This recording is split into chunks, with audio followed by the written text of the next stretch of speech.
करता हूँ जो इस वेबिनार को ज्वाइन कर रहे हैं और फ्यूचर में जयपुर ब्रांच से कोई भी हेल्प चाहिए, चेयरमैन सर सीका सा विकास यादव जी चेयरमैन हमारे जयपुर ब्रांच और मैं सेक्रेटरी और हमारी इंटायर टीम एक्स ऑफिसर हमारे अनिल भैया भी हैं जयपुर ब्रांच में अभी और इसके अलावा भी अगर कोई भी मेंबर हमसे हेल्प की रिक्वेस्ट करता है हम पूरी टीम से तो हम सब टीम अवेलेबल है आपके लिए।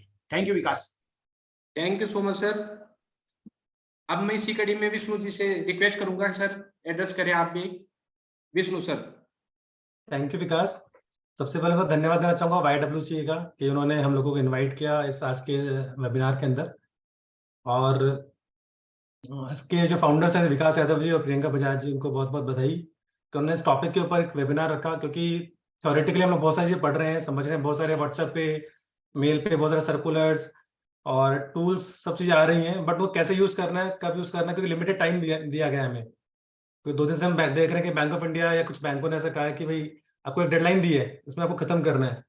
उस डेडलाइन को ध्यान में रखते हुए हम कैसे प्रैक्टिकली इन चीज़ों को कवर करें ताकि हमारे ऑडिट की क्वालिटी हम पर ना हो और हम समय पे उनका काम भी पूरा कर पाए। सो ये प्रैक्टिकल अप्रोच ना बहुत जरूरी है कि हम प्रैक्टिकली करना क्या है, क्योंकि पढ़ तो हम सब चीजें लेंगे, उसको इम्प्लीमेंट कैसे करना है उसके लिए आज हमारे जो स्पीकर हैं अनिल भैया, राजीव गुप्ता जी, अभिषेक शर्मा जी, वो प्रैक्टिकल टॉपिक्स पे इनका पूरा ध्यान रखा गया है सो दैट हम उसको जाके स्टार्ट कर दें और वर्किंग प्रोसेस पहले बना के लेके जाए। पूरा MRL जो भी हमें पेपर्स बनाने हैं हम पहले से उनको मेल करते हैं बैंक वालों को और प्रैक्टिकली हम जाके स्टार्ट करें। जस्ट ऐसा नहीं कि हम वहां जाके पहले पेपर्स बना रहे हैं उसमें अपना टाइम लगा रहे हैं और फिर क्योंकि टाइम बहुत लिमिटेड है उसको हम ध्यान में रखते हुए पहले हम सब चीज़ तैयार करके यहाँ से जाएं, सब चीज़ उनको भेज दें और वहां से जाके से प्रैक्टिकली हम उसको इम्प्लीमेंट करें। और जो भी हम आज सुने समझा जो भी क्वेश्चन है पूछ सकते हैं स्पीकर से साथ में, और ये हमेशा अवेलेबल रहते हैं 24/7 बैंक हॉलिडे के टाइम पर। तो जो भी क्वेरीज हो अनिल भाई से एग्रीकल्चर के लिए जहाँ भी जिनकी ब्रांचेस आई हैं उनके नंबर नोट कर लें और उनको बस परेशान करते रहें कि एग्रीकल्चर में एक्सपर्ट है वो। तो thank you Vikas and thank you entire team for such a nice topic जो कि बहुत जरूरत है इस टाइम पर प्रैक्टिकल अप्रोच की। Thank you so much. Thank you chairman sir. जैसा कि मैं बताना चाहूंगा कि सर ने कहा कि परेशान करते रहे, तो जो आज के जो हमारे स्पीकर्स हैं इनके मैं आपको मोबाइल नंबर भी प्रोवाइड कराऊंगा। बाद में भी आपको कुछ असिस्टेंस चाहिए, कुछ हेल्प चाहिए तो इसकी रिगार्डिंग एनी टाइम इन्हें कॉल कर सकते हैं। मैं रिक्वेस्ट करूंगा अनिल यादव जी से कि बाद में भी जो मेंबर्स रहे उनकी क्वेरीज उनकी सोल्व करते रहे ताकि स्मूथली बैंक ऑडिट कर सके। अब जैसा कि एग्रीकल्चर एडवांसेज में सबसे ज्यादा प्रॉब्लम आती है कि मैनेजर 24 मंथ से 36 मंथ से 48 मंथ तक का पहुंचा देता है, पता नहीं चलता कौन से मंथ पे वो अपने को एक नया सर्कुलर दिखा देता है कि ये 36 मंथ का आया हुआ है, 48 मंथ का आया हुआ है। उसके रिगार्डिंग आज के जो एक्सपर्ट है स्पीकर अनिल यादव जी से मैं रिक्वेस्ट करूंगा सर इसके ऊपर प्रैक्टिकली कैसे हम डील करें और किस तरीके से हम ऐसे एनपीए ढूंढ सके एग्रीकल्चर में, उसके लिए मैं रिक्वेस्ट करूंगा अनिल यादव जी से। और to sir. Thank you sir. Thank you so much, Vikas. Respected Chairman Jaipur Branch Vishnu ji, respected Secretary Ankur ji, and all the member present here. A very good evening to all of you. Sunday है, छुट्टी का time है, पर फिर भी आप आए हैं सुनने, so that ये दर्शाता है कि हम लोग कितना सीरियस है बैंक ऑडिट के लिए। फ्रेंड्स, दो चीज पहले मैं आपको बताना चाहूंगा। सबसे बड़ी बात, कुछ जैसे भी हमारे चेयरमैन सर ने कहा और सेक्रेटरी सर ने कहा कि अभी ये मैटर आ रहा है कि हमें पहले से प्लानिंग करके जानी है। जैसे किसी बैंक ने, बैंक ऑफ इंडिया ने कहा, फिर यहाँ से रिप्रेजेंटेशन गया। तो आप एक चीज ध्यान रखें कि आपको कोई भी चीज अगर करनी है तो उसको डॉक्यूमेंटेशन पूरा करना है। अगर आपने लिस्ट बैंक से मांगी है तो ऐसा नहीं है सिर्फ बैंक से लिस्ट जो आप मांग रहे हैं वो लिस्ट आप फोन के ऊपर मांग रहे हैं। आपको जो भी लिस्ट चाहिए आप उसको मेल करेंगे बैंक को और उसका रिकॉर्ड रखेंगे और उसके अंदर ये कहेंगे कि जब आप पूरे डॉक्यूमेंट रेडी हो जाएंगे उसके बाद हमें ऑडिट के अंदर 5 दिन या 6 दिन जो भी आपको लगता है वो हमें चाहिए। बिकॉज जब डेटा आएगा उसके बाद ही वी कैन डिसाइड कि हमें कितना टाइम लगेगा। उससे पहले मैं बता ही नहीं सकता हूँ कि सर मुझे कितना टाइम लगेगा, क्योंकि अगर सैंपलिंग अलग अलग तरीके की होगी, अलग अलग तरीके के लॉन्स अकाउंट होंगे तो हमें तो हर एक अकाउंट चेक करना है। तो ये बिल्कुल आप ध्यान रखें। और सेकंड, कई लोग कह रहे हैं कि बोला सर 3 दिन में कैसे होगी या 5 दिन में कैसे होगी, तो ऐसा कहीं कोई रूल नहीं है। बैंक कुछ भी लिख के दे, आप एक चीज ध्यान रखें, आप ऑडिटर इसलिए हैं बिकॉज आपको आरबीआई ने भेजा है और आरबीआई ने आपको इसलिए भेजा है because you are the member of the institute of chartered accountant of India. तो आपको इंस्टीट्यूट के हिसाब से चलना है, आपको आईसीआई का जो आरबीआई के मास्टर सर्कुलर है उसके हिसाब से फॉलो करना है। आपको जो चीज ध्यान रखनी है ऑडिट टीम के लिए वो रखनी है, जो MEF का फॉर्म आपने भरा है, मैं रिपीट कर रहा हूं, MEF का फॉर्म जब हम लोगों ने सबने भरा था तो उसमें हमने हमारे स्टाफ को शो किया था कि सर मेरे पास इतना प्रोफेशनल स्टाफ है, मेरे पास इतना पार्टनर है। अब सपोज करें कि मैंने वहां दिखा दिया सर हम लोग 3 पार्टनर है और 10 का मेरे पास स्टाफ है, पर मैं ऑडिट करने जा रहा हूं तो ऑडिट में अकेला ही जा रहा हूं, फिर मैं कहूंगा सर 2 है, इसमें तो टाइम लगेगा। ऐसा नहीं होना चाहिए। वो हो सकता है कि आपके तीनों पार्टनर आप एक ही फर्म में जाएं, आपका प्रोफेशनल स्टाफ एक ही फर्म के अंदर जाए, वहां जो आपको टाइम लगता है वहां आपका डिसीजन है, आपको जो टाइम लगे वहां आप टाइम ले। लेकिन कोई भी डॉक्यूमेंट अगर मैनेजर आपको नहीं दे रहा है, कोई भी मैनेजर अगर आपको डॉक्यूमेंट नहीं दे रहा है तो आप उसको मेल जरूर कर दें कि भैया ये reminder 1, reminder 2, reminder 3, so that in case कल को फ्यूचर में कोई चीज आती है लास्ट डेट पे जब ऑडिट सबमिट करते हैं तो आप बता सकेंगे मैंने तो चीज मांगी थी। तो ये तो हो गई कॉमन चीज। अब हम आते हैं सर एग्रीकल्चर एडवांस के ऊपर। देखिए सर एनपीए नॉर्म्स आपने सबने पढ़े हुए हैं, शॉर्ट टर्म क्रॉप पढ़ा हुआ है, लॉन्ग टर्म क्रॉप पढ़ा हुआ है।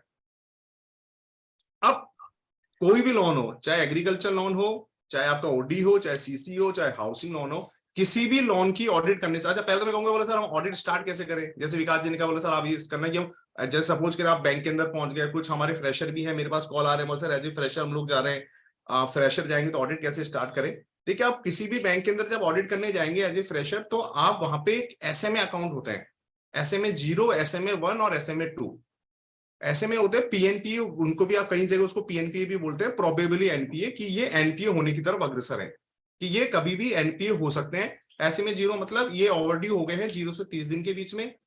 SMA 1 ये 30 दिन से 60 दिन के बीच में है जिनका ओवरड्यू अमाउंट चल रहा है, और SMA 2 वो अकाउंट है जो 60 दिन से 90 दिन के बीच के अंदर चल रहे हैं। तो जैसा कि हमारा नॉर्मल हमारा प्रोसीजर रहता है कि सर 90 डेज के बाद हमें NPA करना है, तो आपको अच्छा पहले तो क्या होता था क्वार्टर एंड के अंदर आप ये लिस्ट निकलती है, अब तो डेली लिस्ट निकलती है। तो आपको ये चीज ध्यान रखनी है कि आपको जाते ही NPA जो SMA 0, SMA 1, SMA 2 या किसी बैंक के अंदर अगर PNPA के नाम से वो लिस्ट है तो वो PNPA लिस्ट आपको निकालनी है। मेरे एडवाइस है, जो मेरा एक्सपीरियंस कहता है, वो नवंबर से आप लोगों को लेनी है कि आप एक तो बोले सर एक तो 30 नवंबर ही मुझे दे दो और 31 दिसंबर की आप मुझे दे दो, क्योंकि ये वो अकाउंट हो गए जो 3 महीनों के अंदर मैनेजर ने एडजस्ट कहीं ना कहीं किए होंगे। उन अकाउंटों से अगर SMA 2 में कोई अकाउंट आ रहा है, SMA 1 के अंदर आ रहा है और वो अकाउंट अगर लास्ट के अंदर नहीं है तो आपको देखना पड़ेगा वो अकाउंट तो आपको चेक करना ही करना है। हम लोग क्या होता है, हम लोग 31 मार्च के लेते हैं, 31 मार्च के तो कोई मतलब ही नहीं, क्योंकि वो तो NPA की डेट लास्ट के अंदर आई। आपको पहले वाले NPA लेना है, ये जो SMA लिस्ट लेनी है उसमें से आपको छांटने हैं और वो अकाउंट आपको वेरीफाई करने हैं। अब हम आते हैं KCC के ऊपर। सर लोन कोई भी हो, लोन चाहे से आप कोई भी करेंगे तो हर एक लोन की कैलकुलेशन शीट होती है कि लोन का अमाउंट कैसे आया। ये मैं आपको इसलिए कह रहा हूं क्योंकि जो क्रॉप सीजन की लड़ाई है ना, ये क्रॉप सीजन की लड़ाई यहीं से हमें जीतनी है। कि क्रॉप सीजन के अंदर जब आप कोई सपोज करें मैं किसान हूं, मैं KCC के लिए गया, मैं बैंक में गया कि सर मुझे लोन लेना है। अब मेरे को लोन कैसे वो अमाउंट कैसे फाइनल करेंगे, कितना लोन देना है, वो ये कहेंगे कि अनिल जी आपकी जमीन कितनी है, मैं उसमें 3 हेक्टेयर मेरी जमीन है। बोला ठीक है सर 3 हेक्टेयर जमीन हो गई। अभी जमीन के ऊपर आप उगाते क्या हो, मतलब क्रॉप सीजन वही तो होगा कि आप क्या क्या फसल इसके अंदर हार्वेस्टिंग होती है, क्या आप काम करते हो। तो मैंने कहा सर इसमें रबी भी उगा रहा हूँ, मैं खरीफ भी उगा रहा हूँ, 6 महीने खरीफ और फिर रबी। तो रबी और खरीफ की फसल है, या हम राजस्थान की बात करें, आसपास की बात करें, तो हमारे यहाँ जब आप देखेंगे तो वहां पे आपको गेहूं, जौ, सरसों यही फसल आपको दिखेगी, और ये फसल वो उसके अंदर लिख के देगा वो सब मेरी ये फसल है। वो जो आपकी 4 तारीख को अपने प्रेसिडेंट वाइस प्रेसिडेंट जी आ रहे हैं। अंकुर जी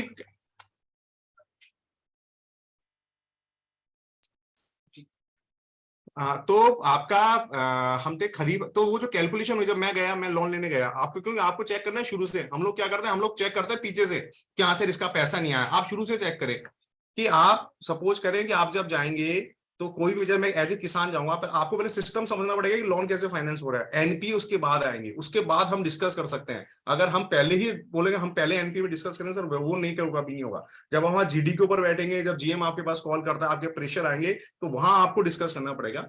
जब किसान जाता है, मैं किसान रूप में गया, मैं आपके पास आया, मैंने कहा सर मुझे एग्रीकल्चर लोन लेना है, तो सबसे पहले कैलकुलेशन क्या होगी, सर आपकी जमीन कितनी है। जमीन अगर आपकी इतनी है, 4 हेक्टेयर है, उस 4 हेक्टेयर में कितनी फसल आप उगाते हो। ये जो क्रॉप सीजन आपको वहां से उठाना है सर। जो फाइनेंस सेक्टर होता है, स्केल सेक्टर होता है, वहां पूरा नाबार्ड हमको देख के रखता है, SLBC हमको डिक्लेयर करके रखती है, फिर 10%, 20% अलग चीज उसके अंदर होती है। तो जो क्रॉप सीजन, जो सबसे बड़ी लड़ाई एग्रीकल्चर में क्या है, रूल हम सबको पता है, हम कुछ और बढ़ के जाते हैं, वहां में कुछ और दिया जाता है। वहां आपको क्रॉप सीजन लेना है कि जब लोन फाइनेंस करते समय कितना क्रॉप सीजन उसको अलाउ किया हुआ है। अब क्रॉप सीजन में अगर नॉर्मल में बात करूं कि क्रॉप सीजन क्या होता है। सर क्रॉप सीजन है कि जो फसल को जब तक हमने हार्वेस्टिंग तक का जो टाइम है, जब तक हार्वेस्टिंग फसल की होगी जब तक उसका क्रॉप सीजन है। अब कोई मैनेजर मुझे बोलता है कि सर गेहूं है उसका क्रॉप सीजन 1 साल है, इज इट पॉसिबल? मतलब गेहूं को उसकी बुवाई से लेके खेती से और बिकने तक का टाइम 1 साल हो सकता है क्या? आपको पता है? बोले सर 1 साल कैसे हो सकता है? आप उसकी फसल देखेंगे, आप उसकी बोले सर फाइल मंगाए, आप फाइल मंगा के देखें क्या उगा रहा है वो, उस फाइल के अंदर गिरदावर की रिपोर्ट होगी राजस्थान के अंदर, क्या उगाता है वहां पे, पटवारी रिपोर्ट होगी, वहां रिपोर्ट में देखेंगे क्या फसल उग रही है उस खेत के ऊपर। तो उस खेत पे जो फसल उग रही है, तो एज ए जनरल लेमैन भी आप सोच सकते हो यार सर बाजरा उगा रहा है या गेहूं उगा रहा है या सरसों उगा रहा है, तो 4 महीने से ज्यादा प्रैक्टिकली अगर हम बात करें तो 4 महीने से ज्यादा नहीं होगा। और जब स्केल ऑफ फाइनेंस आप देखेंगे तो वहां भी आपको ये पता लगेगा कि स्केल ऑफ फाइनेंस के अंदर भी उन्होंने 3 फसल ली हुई है, खरीफ, रबी और खरीफ तो लेते हैं, प्लस साथ के अंदर ये लोग जो हमारी जो सब्जी वब्जी का सीजन आता है उसमें हम सब्जी भी ले लेते हैं। तो खुद जब लोन दे रहे हैं तब तो 4 महीने का ये बोल रहे हैं क्रॉप सीजन। क्रॉप सीजन जब तक अप टू हार्वेस्टिंग का टाइम हुआ है, क्योंकि ये सर ये डिक्लेयर किया हुआ है। अच्छा बोला सर आप ये कह रहे हो, तो ये तो हमें आपको पहले क्रॉप सीजन का कंसेप्ट समझना पड़ेगा। क्रॉप सीजन क्या है, एसएलबीसी क्या कह रहा है, आरबीआई क्या कह रहा है, इसलिए हम बाद में डिस्कस करेंगे। पहले एज ए लेमैन आपको समझना पड़ेगा, क्योंकि जब हम डिस्कस करते हैं किसी भी लेवल पे, किसी को हम आर्ग्यूमेंट करते हैं, तो हमें पहले उसका कंसेप्ट पता होना चाहिए कि उसका है क्या।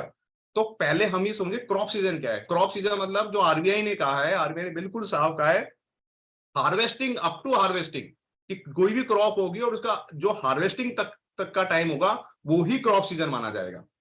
तो अगर किसी का, मैं गेहूं की बात करूं, बाजरे सरसों की बात करूं, 4 महीने से ज्यादा नहीं है। फिर भी हमने कहा क्योंकि हमारे जो गाइडेंस नोट है, गाइडेंस नोट के अंदर आईसीएआई ने जो गाइडेंस नोट इश्यू किया उसमें 6 महीने का टाइम दिया है कि 6 महीने का आपको उसके अंदर क्रॉप सीजन लेना है। तो सबसे पहले तो ये हुआ कि आपको क्रॉप सीजन का फंडा क्लियर होना चाहिए। सर क्रॉप सीजन क्या है? कोई भी आपकी जो क्रॉप होगी उस क्रॉप का सीजन अप टू हार्वेस्टिंग तक का लेना है। तो आप तो उसके अंदर ये पूछेंगे, जिस भी आप शहर के अंदर जा रहे हैं, आप बातों बातों पूछिए सर यहाँ क्या क्या फसल होती है, क्या नहीं होता है। अच्छा तो आपको पता रहेगा, क्योंकि नो डाउट कि कुछ हो सकता है कि कुछ जो यंगस्टर है, यंगस्टर खेतों में नहीं गए, उन्हें आइडिया नहीं हो, बट इतना बेसिक आइडिया तो हमें होता है गेहूं को पकने में, हार्वेस्टिंग तक में कितना टाइम चाहिए, जो को कितना चाहिए। फिर भी 6 महीने से ज्यादा कोई भी ऐसी कोई क्रॉप नहीं है राजस्थान के अंदर, या मैं आसपास बात करूं अगर यूपी के कुछ पार्ट छोड़ दूं जहां शुगर केन होते हैं, बाकी जो हमारा हार्वेस्ट, जो हमारा वो टाइम है, वो पूरा का पूरा हमारा क्रॉप सीजन सिर्फ 6 महीने रहता है। तो सर ये तो हुआ हमारा क्रॉप सीजन का कंसेप्ट कि अप टू हार्वेस्टिंग लेना है। अब आप ये कहोगे सर ये कहां लिखा है, ये भी मैं आपको दिखाऊंगा कहां लिखा है। लोन आपका हो गया, क्रॉप सीजन वही डिक्लेयर कर दी उसने, मैनेजर ने भी उसको उससे अप्रूव कर दिया, बोरो ने भी अप्रूव कर दिया, और जो लोन अमाउंट सैंक्शन हुआ वो आपका क्रॉप सीजन के हिसाब से सैंक्शन हुआ। तो ये चीज आपने लिख ली, बोला सर ये क्रॉप सीजन हुआ। अब हम आते हैं, अच्छा पहले इसमें कुछ चीजें हैं कि, अच्छा मैं आपको बताऊं, एनपी का जो नॉर्म्स है केसीसी के अंदर, उसके अंदर क्रॉप सीजन चलता है कि अगर शॉर्ट टर्म क्रॉप है तो 2 क्रॉप सीजन अगर उसके ओवरड्यू हो जाते हैं तो then it become the NPA. और क्या ओवरड्यू हो जाता है, इसमें भी कंफ्यूजन, जैसे कुछ बैंक में बताऊंगा, जैसे कुछ बैंकों के अंदर बोलते हैं सर अगर उसे इंटरेस्ट भी सर्व कर देते तो एनपीए नहीं है। नहीं सर, वो लैंग्वेज को क्या इंटरप्रिटेशन ही गलत कर रहे हैं। वो ये कह रहा है कि एनपीए कौन सा अकाउंट होगा, तो बोला एनपीए सर वो अकाउंट होगा इंटरेस्ट और एंड, और के बाद स्लैश लगा के, इंटरेस्ट और end principal remain overdue for the 2 crop season. मतलब रिमेन ओवरड्यू, इसका मतलब क्या हुआ इंटरप्रिटेशन, हम तो सब लॉ के आदमी, हमें बिल्कुल सिंपल पता है। बोला सर अगर इंटरेस्ट ओवरड्यू रहता है या प्रिंसिपल, दोनों में से कोई एक भी ओवरड्यू है तो देन एनपीए है। बैंक वाले आपको क्या कहेंगे, बैंक वाले कहेंगे हाँ सर इसमें ये तो लिखा है दोनों में से कोई एक चीज दे देगा तो फिर एनपीए नहीं होगा। बोला नहीं सर, वो ये नहीं बोल रहा कि एनपीए कब होगा, वो तो ये बोला सर दोनों में से कोई ओवरड्यू, एक भी चीज अगर ओवरड्यू रही तो then it will become the NPA. तो वो अकाउंट एनपीए करना है कि इंटरेस्ट और प्रिंसिपल पूरा अमाउंट आपके पास आ जाना चाहिए। अगर वो अमाउंट उस पीरियड तक नहीं आता है तो वो अकाउंट आपको एनपीए करना ही पड़ेगा। तो हमने क्रॉप सीजन का कंसेप्ट समझ लिया, अप टू हार्वेस्टिंग तक का टाइम, और क्या अमाउंट हमारे पास आना चाहिए, क्या चीज आपके पास आनी चाहिए, आपके पास आना चाहिए इंटरेस्ट एंड प्रिंसिपल, दोनों चीजें आ जानी चाहिए। अब कब तक आ जानी चाहिए सर?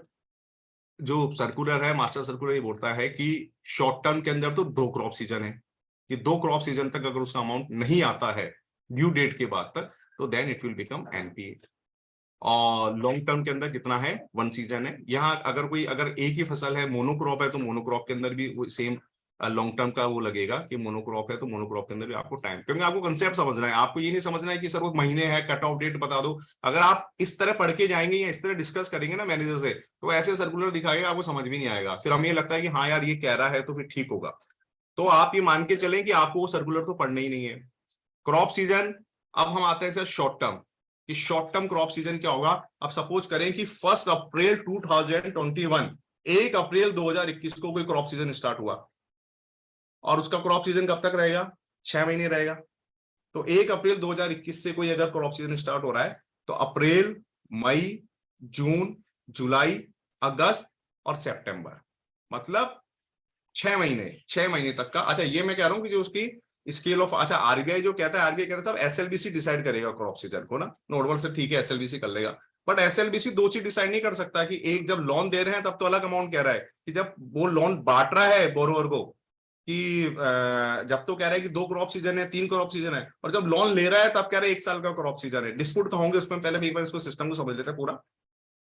अप्रैल से स्टार्ट हुआ, अप्रैल में कोई फाइनेंसिंग हुई तो अप्रैल, मई, जून, जुलाई, अगस्त, सितंबर, 6 महीने हो गए। 1 अप्रैल का जो लोन था उसका हार्वेस्टिंग टाइम फसल का कब तक होगा, 30 सितंबर तक का। अब इसमें 3 महीने दिए हैं मार्केटिंग के, 3 महीने एडिशनल दिए हैं मार्केटिंग के। ये आईसीआई के गाइडेंस नोट ने भी एग्जांपल में 3 महीने ऐड किए हैं, क्योंकि ये तो है नहीं कि फसल पकते ही उसको बेच देगा किसान, तो बोला सर 3 महीने हम आपको मार्केटिंग के दे रहे हैं। अब मार्केटिंग जो देंगे वो क्या होगा सर, सितंबर के बाद अक्टूबर, नवंबर, दिसंबर, इसका मतलब 6 महीने तो हार्वेस्टिंग के हमारे पास हो गए और 3 महीने हमारे पास मार्केटिंग के हो गए, तो 6 महीने और 3 महीने ये हो गया, मतलब 9 महीने तक हम उससे पैसा नहीं मांगेंगे। तो 1 अप्रैल से लेके 31 दिसंबर तक उसका अमाउंट, और 31 दिसंबर को ही वो अकाउंट क्या हो जाएगा आपका, वो ड्यू हो गया। और अगर 4 बजे तक शाम को, इस बार नया एक क्लैरिफिकेशन आ गया है कि उसी दिन पेमेंट आना है जिस दिन ड्यू हुआ है, अगर 4 बजे तक नहीं आया तो उस दिन अकाउंट आपका ओवर ड्यू हो जाएगा। अब ओवर ड्यू हो गया, अब ओवर ड्यू होने के बाद, ओवर ड्यू हमारा कंसेप्ट, हमारा जो केसीसी का जो एनपीए नॉर्म से कहता है, अगर एनपीए, अगर आपका जो अमाउंट ओवर ड्यू हुआ है 2 क्रॉप सीजन तक, शॉर्ट टर्म की केस में, पहले शॉर्ट टर्म हम एग्जांपल समझ रहे हैं, क्योंकि हमारे यहाँ राजस्थान का पूरा शॉर्ट टर्म का ही है, कोई लॉन्ग टर्म क्रॉप है ही नहीं है, कोई क्रॉप ही नहीं है जिसमें 6 महीने से ज्यादा लगते हो। तो उस केस के अंदर आपका जो ओवरड्यू हो गया 31 दिसंबर को, जो 1 अप्रैल 2021 को लोन दिया, और ओवरड्यू होते कितने क्रॉप सीजन देखने हैं आपको, 2 क्रॉप सीजन देखने हैं। एक क्रॉप सीजन कितने का था, 6 महीने का, ठीक है, तो 2 क्रॉप सीजन कितने के हो गए, 12 महीने के। तो 31 दिसंबर 2021 को जो लोन था वो 31 दिसंबर 2022 को आपका क्या हो जाएगा, एनपीए हो जाएगा। तो उसकी डेट ऑफ एनपीए क्या हो जाएगी, 31 दिसंबर 2022, ना कि 31 दिसंबर 2023। 31 मार्च 2023 नहीं होगी उसकी, उसकी डेट होगी 31 दिसंबर 2022। एक चीज और मैं आपको बता दूं, चाहे कोई भी अकाउंट आप एनपीए कर रहे हैं, चाहे एग्रीकल्चर कर रहे हैं, चाहे ओडी कर रहे हैं, चाहे सीसी कर रहे हैं, आपका काम सिर्फ ये नहीं है कि आपने एनपीए कर दिया और आप खुश होके आ गए। डेट ऑफ एनपीए भी आपको सही डालनी है। अगर वो 2 साल पहले एनपीए हो रहा था, आपको 2 साल पहले एनपीए डालना है उसका, बिकॉज उसके जो प्रोविजनिंग होगी सब स्टैंडर्ड या डाउटफुल की, तो वो आपके डेट ऑफ एनपीएसी होगी। लखनऊ के अंदर एक सीए का भी मेरे पास फोन आया था पिछले 7-8 महीने पहले, उनको नोटिस आ गया है आरबीआई का कि एनपीए की डेट तो पिछले साल थी, आपने इस साल एनपीए क्यों किया। जब अपना अकाउंट को एनपीए पकड़ ही लिया तो आपने डेट ऑफ एनपीए गलत, आपका क्लासिफिकेशन है, सो इसका प्रोविजनिंग कम कराई आपने, इसका रीजन बताओ आप। तो अगर आप कोई भी अकाउंट एनपीए लग रहे हैं तो सिर्फ एनपीए तक की आपकी ड्यूटी नहीं है, डेट ऑफ एनपीए भी आपको सही उसका देखना है। अब दिक्कत कहाँ आती है, बोला सर ये तो बिल्कुल सिंपल है, 21 महीने हो गए, 21 महीने में एनपीए करना है। पर सर बैंक वाले नहीं मानते, बैंक वाले तो बोलते हैं 4 साल है, हमारे 5 साल है। अब बैंक वाले क्या बोलते हैं आपको, बैंक वाले बोलते हैं, बोला सर हमारे यहाँ क्रॉप सीजन एसएलबीसी ने कितना दे रखा है, 1 साल दे रखा है। और आप एसएलबीसी का सर्कुलर भी दिखाएगा आपको। राजस्थान के अगर बात करो तो राजस्थान का bank of Baroda lead banker है, वो एसएलबीसी कमेटी उनका बनी हुई है, वो बताते हैं सब एसएलबीसी हमारा 1 महीना क्रॉप सीजन है। देखो सर सबसे पहली बात तो यह है कि एसएलबीसी को आरबीआई ने, महाराष्ट्र एसएलबीसी में वैसे तो महाराष्ट्र ने ऐसे, जो महाराष्ट्र एसएलबीसी थी, महाराष्ट्र एसएलबीसी ने एक सर्कुलर निकाला था, उसमें कहा था जो शॉर्ट टर्म है उसका तो 2 साल दे दिया, और जो लॉन्ग टर्म है उसका दे दिया 4 साल।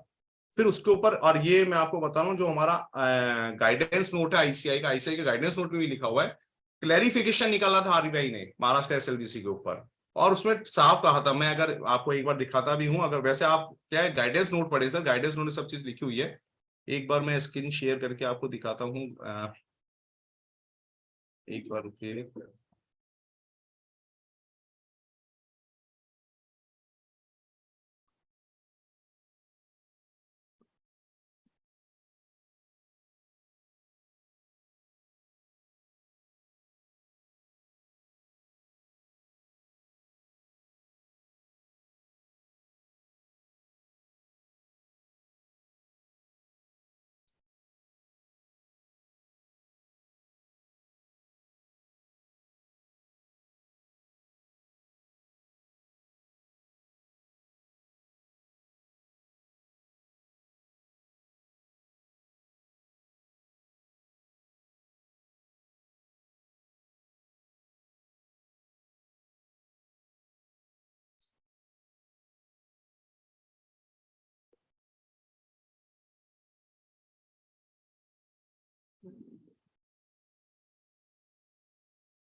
दिख रहा है आपको गाइडेंस नोट सबको?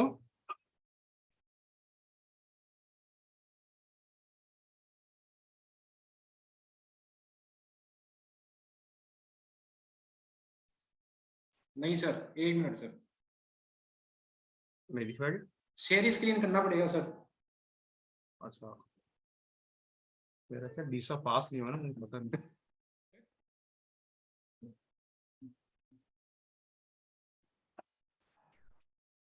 आपको सब पावर देने पड़ेंगे मेरे को।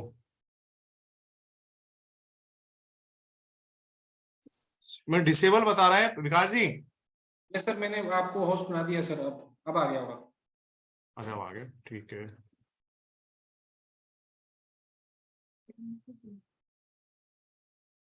अब दिख रहा है? Yes sir, yes sir. Sir ये गाइडेंस नोट है हमारे आईसीआई की साइट के ऊपर है, वेबसाइट के ऊपर आप जाएंगे तो ऑडिटिंग एंड एश्योरेंस बोर्ड ने इसको इशू किया है। इसमें बैंक ब्रांच ऑडिट में आपको कोई भी मैटर हो, नॉट ओनली एग्रीकल्चर एडवांस, आपको कोई भी चीज वेरीफाई करनी है तो पूरी दे रखी है बैंक ब्रांच ऑडिट। आपको इससे रिलेटेड कोई भी क्वेरी है, कैश कैसे वेरीफाई करना है, बैलेंस को कैसे वेरीफाई करना है, गोल्ड लोन को क्या करना है, कहाँ प्रॉफिट एंड लॉस में क्या करना है, कंटेस्ट पूरा गाइडेंस नोट।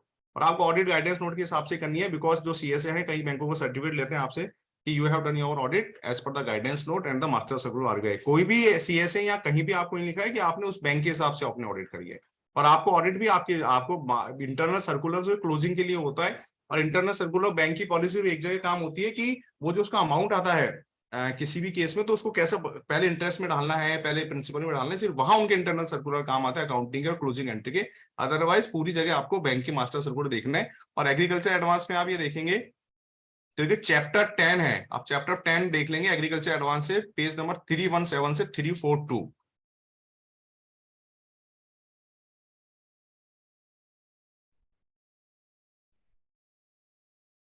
ये पूरा सा एग्रीकल्चर एडवांस का इंट्रोडक्शन है, पूरा सब चीजें दे रखी है इसमें। प्रायोरिटी सेक्टर लैंडिंग, अच्छा प्रायोरिटी सेक्टर लैंडिंग में आपको चेक करनी की उसके अंदर है या नहीं, अदरवाइज उसके ऊपर पेनल्टीज हैं।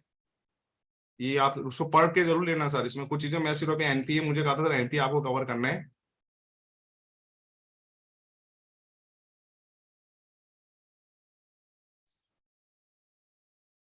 इंटरेस्ट सबवेंशन जो बैंक को मिलता है वो 2% से इस बार 1.5% हो गया है। और ये आपका क्रॉप सीजन का आ गया। आपको ये जो गाइड क्लैरिफिकेशन था एक बार महाराष्ट्र एसएलबीसी का,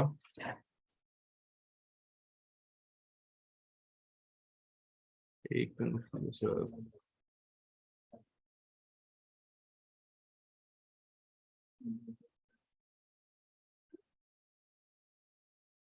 ये रहा सर, पेज नंबर 331 के ऊपर आरबीआई क्लैरिफिकेशन है। इसमें 10.36 में आप पढ़िए, इसमें क्या कहा है आरबीआई ने। The crop season for each crop means the period up to harvesting of the crop raised. The assessed classification norms assume that there is a normal crop yield during the season for which credit extended. Hence, immediately after consecutive to harvest season from repayment date, the account is to be identified NPA as per the revised guideline. और बाकी अगर वो natural calamity होती है तो उसके अंदर आपका नेचुरल कैलेमिटी के हिसाब से टाइम बढ़ जाता है। तो आरबीआई ने क्लैरिफिकेशन दिया महाराष्ट्र एसएलबीसी, और ये हुआ क्या था, महाराष्ट्र एसएलबीसी ने अपनी अलग ही डेफिनेशन दे दी थी। जैसे यहाँ भी हमारे कह दिए थे ना 1 साल, बोला नहीं भाई आपको हार्वेस्टिंग सीजन लेना है तो up to the crop season अगर आपको लेना है तो अप टू हार्वेस्टिंग तक का लेना है। और सेम गाइडेंस नोट के अंदर ही हमको एग्जांपल देके बताया, जैसे वो सैंक्शन डेट 1 अप्रैल तक है, 6 महीने तक का हार्वेस्टिंग टाइम हुआ, रीपेमेंट ड्यू 3 महीने तक 31 दिसंबर हुई। इंटेंट सबवेंशन एक अलग चीज है टाइमली पेमेंट के लिए।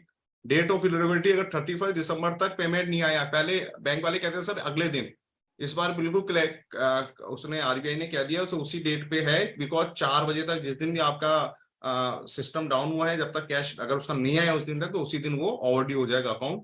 फर्स्ट क्रॉप सीजन 6 महीने में खत्म हुआ और सेकंड क्रॉप सीजन 31 दिसंबर को खत्म हुआ, और उसका डेट ऑफ एनपीए कितनी आ गई 31 दिसंबर। तो ये आपको ध्यान रखना है डेट ऑफ एनपीए। तो ये 21 महीने का कंसेप्ट है। कंसेप्ट अब लड़ाई का शुरू होती है, आपने 21 महीने निकाले, मैंने कहा नहीं साहब होता नहीं है, क्रॉप सीजन हमारा साल भर का। बोले ठीक है सर कोई इशू नहीं है। अगर आप कहते हो कि आपने क्रॉप सीजन एक साल में एक ही क्रॉप सीजन का मतलब क्या हुआ, क्रॉप सीजन ये हो कि उस फसल पे, बोला सर वो फसल है और उसका एक ही फसल उसको उगा रहा है। बोला ठीक है सर अगर ऐसा है तो आपने जो उसको फाइनेंस किया था, स्केल ऑफ फाइनेंस जब आपने उसका बनाया था, वो कैलकुलेशन आप मुझे दिखा दीजिए। वो स्केल अगर आप देखें, उस स्केल के अंदर अगर आप, हाँ उस स्केल के अंदर आपको लगता है उस स्केल में सर एक ही क्रॉप सीजन नहीं है, वो तो पॉसिबल ही नहीं है। अब वो कहेगा आपको, बोला सर अच्छा वो कहेगा नहीं सर इसमें तो मेरा अलग है, बट मैं रीपेमेंट करते टाइम तो ये लूंगा। तो एक जो एनपीए नॉर्म्स है, एक एनपीए नॉर्म्स और कहता है सर ये तो रीपेमेंट का है। तो इसका मतलब क्या हुआ, फाइनेंस के टाइम पे अगर उसने क्रॉप सीजन ज्यादा ले लिया और रीपेमेंट के टाइम पे उसने कम लिया, तो बोला सर उसका असर क्या पड़ेगा। अगर बैंक वाला कहेगा चलो सर मैंने वहां तो गलत ले लिया, या अब तो मैं सही करूंगा, सर उसका फर्क ये पड़ेगा। अगर लोन सपोज करें, इसका मतलब क्या हुआ, उसका लोन तो बनना था 1 लाख रुपए का, बट उसको हमने दे दिया 1.5 लाख रुपए, क्योंकि क्रॉप सीजन आपने वहां ज्यादा ले लिया। और लोन बनना था 1 लाख और दे दिए 1.5 लाख, तो उसमें 50,000 रुपए ज्यादा दे दिए। और 50,000 रुपए ज्यादा होते जिस दिन दिए उस दिन से वो अकाउंट ओवरड्यू हो गया सर। और वो ओवरड्यू हो गया अकाउंट अगर ज्यादा, तो उसके अंदर फिर अभी आपको मैं वो शीट भी एक शेयर कर दूंगा कि कौन से लोन के ऊपर क्रॉप सीजन चलता है। अदरवाइज तो 90 डेज ही चलते हैं पूरे के पूरे। ऐसा नहीं है, जितनी भी एग्रीकल्चर ये लोन है, कुछ ट्रैक्टर लोन और ये लोन, सबके अंदर ही आपको क्रॉप सीजन है। बाकी समय तो 90 डेज वाला कंसेप्ट ही चलेगा। तो कुछ एक लोन है जिसपे आरबीआई ने कह रहा है कि इनके ऊपर ही हमें क्रॉप सीजन लेना है, अदरवाइज बाकी सब पे 90 डेज वाला ही फॉर्मूला आपको सेट करना है। तो बैंक वाला अगर कहता है नहीं सर मैं तो 1 साल देता हूं, उसमें आपको 3 साल आपको करने पड़ेंगे, तो आपको जो स्केल ऑफ फाइनेंस है वो चेक करना है। और स्केल ऑफ फाइनेंस के अंदर अगर उन्होंने एक ही क्रॉप सीजन लिया है तो नो डाउट फिर तो कोई इशू नहीं है, फिर तो आपको उसके 3 साल होंगे, बिकॉज 1 साल तो उसका क्रॉप सीजन है, फिर तो उसके 39 मंथ्स हो जाएंगे, क्योंकि 3 महीने आपको, अच्छा 3 महीने सिर्फ आपको एक बार ही देना है। ऐसे नहीं कि अगले के भी 3 महीने अगले के भी 3 महीने, उसमें 2 महीने 2 बार नहीं देना है आपको, सिर्फ एक बार ही देना है। तो आपको स्केल ऑफ फाइनेंस से चेक करना, इस हिसाब से आपको एनपीए उसको करना है। अगली दिक्कत क्या आती है, एक तो इस तरह से आपको एनपीए करना, दूसरा ये जो लोन पास होते हैं ये पास होता है 5 साल के लिए, ये अप टू 5 ईयर्स तक है। क्यों, तो डेट ऑफ सैंक्शन अगर 5 साल पुरानी है, 31 मार्च 2023 आप देखें, डेट ऑफ सैंक्शन 5 साल से पुरानी है, उसमें जो सैंक्शन अमाउंट है ना वैसे जीरो हो जाएगा आपका। तो सैंक्शन अमाउंट और आपका आउटस्टैंडिंग मतलब वैसे आप देखोगे ना, कुछ अकाउंट में ओडीसीसी में देखोगे जो अकाउंट रिन्यू नहीं हुए ना, वो अकाउंट 0 हो जाते हैं। एक बैंक में हमें कहा सर हमारे अगर 5 साल तक अगर रिन्यू नहीं होते हैं तो हम इसको एनपीए कर देंगे। नहीं सर, उसका टाइम भी 180 दिन ही है। अगर 180 दिन तक रिन्यू नहीं हुए, रिन्यू मतलब वो वापस से पूरे डॉक्यूमेंट्स आएंगे, वापस से पूरे स्केल ऑफ फाइनेंस बनेंगे, उसके बाद पूरा काम होगा। तो अगर 180 दिन तक अकाउंट रिन्यू नहीं होता है तो अकाउंट एनपीए, ये भी हम लोग क्या करते हैं, हम ये तो एनपीए पकड़ लेते हैं, इसमें तो हम करके आ जाते हैं, बट रिन्यूअल वाला अकाउंट छोड़ के आ जाते हैं हम लोग। तो सर ये बहुत सीरियस कंसर्न है, बिकॉज एलएफआर में आपको शो करना है कौन कौन से अकाउंट आपने चेक किए। जब आपकी पीयर रिव्यू होगी फर्म की, बिकॉज आने वाले टाइम में हर फर्म की पीयर रिव्यू कंपलसरी हो गई है, उस पीयर रिव्यू के अंदर यहाँ कोई ऐसा कोई बाहर से कोई आपकी पीयर रिव्यू हो गई और वहां ही कुछ मैटर हो गया तो आपके खिलाफ डीसी हो सकता है। या तो आप, क्योंकि आपने अकाउंट नंबर तो लिख ही दिया, अब आप ये तो कह ही नहीं सकते सर मैंने उसको देखा नहीं। तो आपको 2 तरीके से एनपीए करने हैं, पहला तो रिपेमेंट के हिसाब से और सेकंड रिन्यूअल के हिसाब से। कोई भी अकाउंट होगा, चाहे केसीसी लोन हो, चाहे ओडी हो, चाहे सीसी हो, 180 दिन तक अगर रिन्यू नहीं होता है वो अकाउंट तो एनपीए होगा। शॉर्ट रिव्यू होता है तो 3-3 महीने के 2 बार शॉर्ट रिव्यू कर सकते हैं, उसके अलावा किसी को पावर नहीं है शॉर्ट रिव्यू के बाद भी। तो इसलिए मैंने आपको कहा 6 दिन। अगर उसमें भी अगर केसीसी में अगर उसने शॉर्ट रिव्यू नहीं किया है, शॉर्ट रिव्यू के डॉक्यूमेंट अवेलेबल नहीं है, तो वो 180 दिन भी आपको नहीं देना है, वो पहले दिन से एनपीए हो गया। बिकॉज रिन्यूअल जरूरी है, अगर वो रिन्यूअल नहीं है तो अकाउंट आपका एनपीए हो जाएगा, उसकी सैंक्शन लिमिट ही 0, उसमें लोन कैसे जा सकता है। तो ये 2 तरीके से आपको ध्यान रखने हैं, पहला तो पेमेंट के इसके हिसाब से, पेमेंट के हिसाब से, और सेकंड ये। और दूसरा बड़ा मुद्दा आता है पलटी वाला, बड़ा सर पलटी कर देते हैं, पैसे जमा करा के निकाल लेते हैं। सर ऐसा रूल उनको हम लोग नहीं रोक सकते हैं, पलटी होगी, क्योंकि आरबीआई ने क्या है कि बिजनेसमैन भी अगर होता है, बिजनेसमैन भी सुबह पैसे जमा कराता है शाम को निकालता है, तो केसी में उनको लगता है बोला पैसे जमा हुए निकाले। इनकेस अगर आपको ऐसा लगता है कि किसी बड़े अकाउंट को बचाने के लिए पलटी हुई है, तो बैंक में आप ये एक चीज बिल्कुल मान के चले, बैंक में कोई भी एंट्री आपको दिख रही है उसका वाउचर जरूर होगा। जो फ्रेशर है मैं उसको बोलना चाहूंगा, जो भी एंट्री आपको दिख रही है, किसी भी अकाउंट में कोई एंट्री दिख रही है, सबसे बड़ी जो आपको गड़बड़ दिखेगी वो दिखेगी क्वार्टर एंड के अंदर, क्योंकि क्वार्टर एंड के अंदर ये लोग विंडो ड्रेसिंग करते हैं। 30 जून के आप देखेंगे किसी ओडीसीसी अकाउंट को, आप 30 सितंबर को देखेंगे, 31 दिसंबर को देखेंगे, 31 मार्च को, तो ये लोग क्या करते हैं, ओडीसीसी अकाउंट हटा के या तो सेविंग अकाउंट में ट्रांसफर कर देंगे, सो दैट उनकी, और या डिपॉजिट में ट्रांसफर कर देंगे, तो एक तो ओडी का बैलेंस भी आपका बढ़ जाएगा और डिपॉजिट का बैलेंस भी बढ़ जाएगा। और उसका वाउचर आप जरूर मांगे कि सर आपने ट्रांसफर किया ना, उसका वाउचर का है, तो वो वाउचर लें। तो सेम आप जब केसीसी को चेक करेंगे और आपको लगता है सर ये पलटी हुई है, पैसा तो आ नहीं सकता, उसको वाउचर निकलवाएं। वाउचर आप निकलवाएंगे तो एक स्क्रॉल चलता है आपके यहाँ पे। और आप पहले तो क्या होता था, बैंक वाले क्या करते थे, ऑडिटर ने पकड़ना शुरू किया था, नोटों की डिटेल नहीं होती थी कि 1000 के इतने हैं, 500 के इतने हैं। अब जब से ऑब्जेक्शन आने लगे ऑडिट के, तब से इन्होंने अब उसके ऊपर नोटों की डिटेल आने लग गई। अब जो हमने जो पिछले 2 सालों से चेक किया कि उसमें नोटों की डिटेल तो आ रही है, बट कहीं ना कहीं हैंड राइटिंग में डिफरेंस आपको मिल जाएगा कि यार ये वाउचर तो भरा हुआ उसका ही है। तो आप वो भी मना नहीं कर सकते, भर सकता है सब कोई। अगर कोई किसान है यार, पढ़ा लिखा नहीं हो, पैसे लेके आया, बोला वाउचर मैंने भर दिया, बोला ठीक है सर कोई दिक्कत नहीं है। बट आपको चेक करना है कि ऐसा तो नहीं है कि उसने तो लिखे थे 9,000 और बाकी उसको 2,09,000 रुपए आपके मैनेजर ने, क्योंकि ओवर राइटिंग नहीं हो सकती है सर वाउचर पे। और ऐसा है, फिर भी ऐसा हो सकता है, ऐसा भी नहीं है कि कोई ऐसा रूल है। तो आप जितने भी वाउचर है, पूरे वाउचर को निकलेंगे उस डेट के, और जो दूसरा अकाउंट है, और उनकी रिकॉर्ड जरूर ले लें। क्योंकि ऐसा देखो क्या होता है कि 1-2 वाउचर हो सकते हैं, 3-4 वाउचर हो सकते हैं, बट अगर सिस्टम है ना तो आप उनको बिल्कुल कॉपी कर लें। और अगर एनपी नहीं करते हैं तो आप उनको रिकॉर्ड लेके और उनको ये कर दें, बिल्कुल अपनी रिपोर्ट के अंदर लिखे, आप मेल करें कि हमें तो लग रहा है फोर्जरी हुई है सर, ये तो बिल्कुल ही गलत बात है, क्योंकि मेरे अकाउंट को सिर्फ मैं ही ऑपरेट कर सकता हूँ, कोई और ऑपरेट नहीं कर सकता। तो अगर किसी बैंक में ज्यादा ही ऐसा सिस्टम है कि अल्टा पल्टी के वाउचर में वो मालूम चला कि वो आदमी नहीं आया, हमने बनाया वाउचर, किसी में 100 रुपए जमा होना है, किसी में कुछ जमा होने वाला, उसको दिखा के और उसी दिन वाउचर दिखा दिया, तो इसका टाइम पंचिंग होती है। कोई वाउचर होता है ना, उसके सिस्टम में पंचिंग हुई, इसका टाइम जरूर चेक करें कि ऐसा तो नहीं कि जब हमारा कैश बंद हो गया तो उसके बाद का है कि रात को 8 बजे का है कि 9 बजे का है कि कब का आपका वाउचर है। तो उसका टाइमिंग आप जरूर चेक कर लें, तो दैट अल्टा पल्टी के केसेस में आपको वहां जाएंगे। और हाइपर नहीं होना है जब आप डिस्कस करते हैं। तो हो सकता है मैनेजर आपको, नहीं सर आपको नहीं पता, आप बिल्कुल शांत रहें, आपको सर हो सकता है मुझे नहीं पता, बट मेरे को जो गाइडेंस नोट क्या है मेरे को उतना पता है, मुझे ऑडिट भी गाइडेंस नोट के हिसाब से करनी है। हो सकता है आपका ज्ञान ज्यादा हो सकता है आपका बैंक में अलग सर्कुलर हो, बट मुझे उससे कोई फर्क नहीं पड़ता कि आपका बैंक का सर्कुलर क्या कह रहा है, आप क्या कह रहे हो। मेरे को तो आईसीआई ने जो गाइडेंस नोट इशू किया है, मेरे को उसके हिसाब से ऑडिट करनी है। तो इस तरह से आप ऑडिट करनी है। आप ऑडिट करोगे बोला सर ये अकाउंट का एक एक अकाउंट, कोशिश तो यही है जो मोटे अकाउंट है वो तो आपको एक एक ओपन करनी है।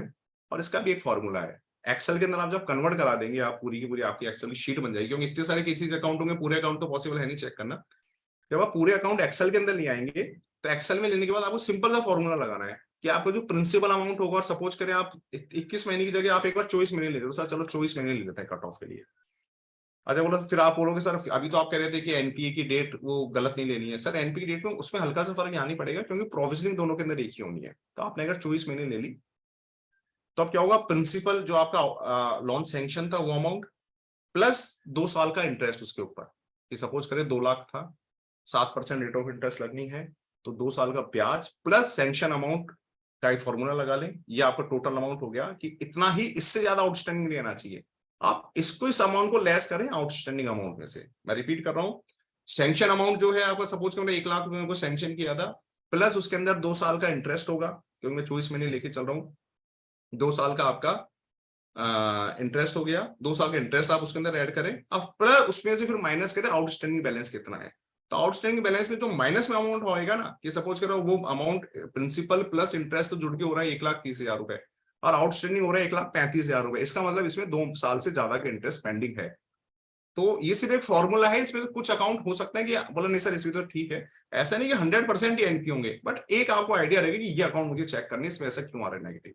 और जो बड़े अकाउंट है वो आपको चेक करने हैं, और जो अकाउंट आपको चेक करना है उसका अकाउंट नंबर लिखना है, और पूरी चीजें उसके अंदर मेंशन लिखनी है। किसी अकाउंट में अगर क्रेडिट आ रहा है, और क्रेडिट आप चेक करेंगे कि कैश से आ रहा है या कोई एंट्री किसी सेविंग से या किसी को ओडीसीसी अकाउंट से तो क्रेडिट नहीं आया है, और वापस अगर गया है, वापस रिलीज हुआ है, तो अमाउंट किसी ओडीसीसी का तो नहीं चला है, किसी कई बार हम देखते हैं ज्वेलर्स है, कोई गाड़ी है, कुछ है, तो वो अकाउंट एनपी उसी डेट से एनपी हो जाएगा। तो डाइवर्जन ऑफ द फंड, मैं आपको बताऊं कि जो भी एनपीए हुए हैं, आप किसी भी एनपीए को देखेंगे, सिस्टम बिल्कुल बढ़िया है। कोई भी अकाउंट एनपी होता है, जो इतने बड़े स्कैम हुए हैं, उन सब स्कैम का एक ही रीजन था कि जिस पर्पस के लिए लोन इश्यू किया था, उस पर्पस की जगह कहीं दूसरे पर्पस के अंदर काम आया है। तो वो ही सबसे बड़ा कारण होता है एनपीए का। तो सेम अगर यहाँ कोई फंड अगर किस खेती के लिए लिया और कहीं और काम आया, तो एनपीए का आप उसी टाइम उसको एनपीए कर दोगे। तो ये आप ध्यान रखें। और कोई डॉक्यूमेंट अगर आपको कहीं लगता है, तो एलएफआर के अंदर एक आपको एक फ्रॉड का एक ऑप्शन आता है, उसके अंदर आप रिपोर्ट कर सकते हैं कि आपको लगता है कि सर यहाँ तो बहुत ज्यादा प्रॉब्लम है, यहाँ कुछ नहीं है, तो आप तो एलएफआर में रिपोर्ट करें फ्रॉड के अंदर, कि हमें लग रहा है कि यहाँ तो खुद ही वाउचर बन रहे हैं, सब चीजें बन रही है। बट ज्यादा जो डॉक्यूमेंट है, डॉक्यूमेंटेशन उसका ले पूरा का पूरा, आप जो वाउचर्स हैं कैशियर के साथ भी बैठे डिस्कस करें, बट डिस्कस करते हो मर्यादाओं को भी तो डिस्कस करें। कुछ चीजें हमने ऐसे दी, कई बार हम ऑडिटर्स एज एग्रेसिव हो जाते हैं, बैंक वाला एग्रेसिव होता है, तो आप ऑडिट छोड़ सकते हैं। कहीं आपको ऐसा लगता है कि मैं एक एडवाइस और देना चाहूंगा कि कुछ अगर कहीं आपको लगता है, तो आप जो भी आपको बात कहनी है उससे डिस्कस ज्यादा अगर आपको लग रहा है कि यार एग्रेसिव हम ज्यादा हो रहे हैं, लड़ाई ज्यादा हो रही है, तो उसको मेल के ऊपर डालिए, मेल के ऊपर डाल के आप आ जाए वापस से, क्योंकि ऑडिट आज की डेट में कहीं से भी हो सकती है। ऐसा नहीं कि आपका धौलपुर आया है या आपका भरतपुर आया है या आपका कोई बिहार आया है, यूपी आया, तो ऑडिट वहीं से करनी है। आपने एक बार ऑडिट गए, वहां से आपने डॉक्यूमेंट लिए, सब चीजें देख ली, आपको लगता है कि ऑडिट फाइनल होने में कोई प्रॉब्लम है या मुझे टाइम लग रहा है, तो मैं अभी यूडीएन जनरेट कर देता हूँ, सर मुझे तो घर आना है, मुझे तो साइन करने हैं। नो, अगर टाइम लग रहा है, डॉक्यूमेंट नहीं दे रहा, आप मेल डालें कि सर आपका कल तक डॉक्यूमेंट नहीं देंगे, मैं डिसकंटिन्यू करूंगा, जयपुर से ऑडिट रिपोर्ट सबमिट करूंगा, या जो भी आपका शहर है वहां से ऑडिट रिपोर्ट सबमिट करूंगा, तो उसमें कोई इशू नहीं है। आपको डॉक्यूमेंट आपने पूरे देख लिए, एनीवेयर ऑडिट है, कोविड हम सबने ऑडिट करी है वैसे वैसे, तो रीजन ऑफिस में भी जाके आप उसका ऑडिट रिपोर्ट सबमिट कर सकते हैं। तो ये एग्रीकल्चर रिलेटेड मोटा मोटी हमने डिस्कस किया है। और ड्यूरिंग द ऑडिट अगर आपको कहीं प्रॉब्लम आती है, कुछ आती है, तो डेफिनेटली मैं नंबर विकास जी आपसे शेयर कर लेंगे, आप मुझसे बात कर सकते हैं। तो आई थिंक टाइम भी हो गया है, मेरे को 30 मिनट अलॉट किए थे। सर मैं आपसे रिक्वेस्ट करूंगा कि एक बार सर कट ऑफ डेट बता दीजिए ना भाई सर, किस डेट के बाद में अगर कोई पेमेंट नहीं आता है तो sir I think sir 1 April 2021 24 month के हिसाब से। देखो कट ऑफ डेट आप एक है, कोई भी होता है विकास, एक हम पैरामीटर नहीं बना सकते कट ऑफ डेट, क्योंकि स्केल ऑफ फाइनेंस में हमें पता लगे कि वहाँ 3 साल ही हो सकता है, क्या पता जब स्केल ऑफ फाइनेंस हुआ है वहां पे एक क्रॉप सीजन एक ही लिया है हमें। तो कट ऑफ डेट की अगर हम बात करें तो 31 मार्च 2023 को अगर मेरे 2 साल होंगे तो 31 मार्च 2021 हो गया। तो 31 मार्च 2021 के बाद अगर किसी भी अकाउंट के अंदर अच्छा इंटरेस्ट एंड प्रिंसिपल दोनों नहीं आए, अच्छा दोनों सिर्फ ऐसे नहीं, सिर्फ इंटरेस्ट ही आ रहा है, प्रिंसिपल भी आना चाहिए। अगर प्रिंसिपल इंटरेस्ट अगर वो अकाउंट एक बार जीरो नहीं हुआ तो अकाउंट जो था एनपीए, वो अकाउंट एनपीए होगा। और आपको तो आपको आपके हिसाब से ऑडिट करनी है। आपको लगता है सर मेरे को तो ये पता है, मेरा गाइडेंस नोट ये कह रहा है, हाँ अगर आपका स्केल ऑफ फाइनेंस में कुछ और है 1 साल और है, तो उसमें फिर ज्यादा 1 साल और जुड़ जाएगा, तो वो फिर आपको 1 साल और वो चीजें देखनी है। तो इस हिसाब से अब आपकी कोई क्वेरी हो, क्वेरी सेशन कोई हो तो हम ले सकते हैं।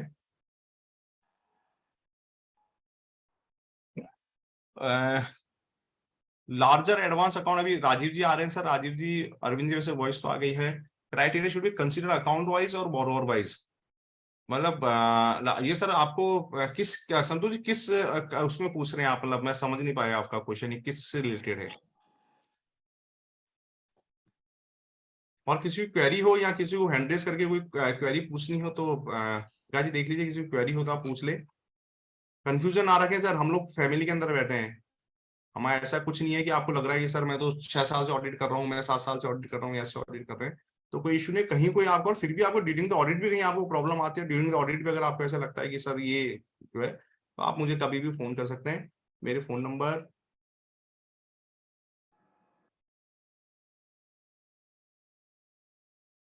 साहिल जी का कुछ है। साहिल जी पूछ रहे हैं whether document time bar it should be NPA और return in LFR. Which document sir? अगर आपकी ओडीसीसी अकाउंट है और अगर वो रिन्यूअल नहीं हुआ है तो केसीसी सर। केसीसी में कौन सा डॉक्यूमेंट?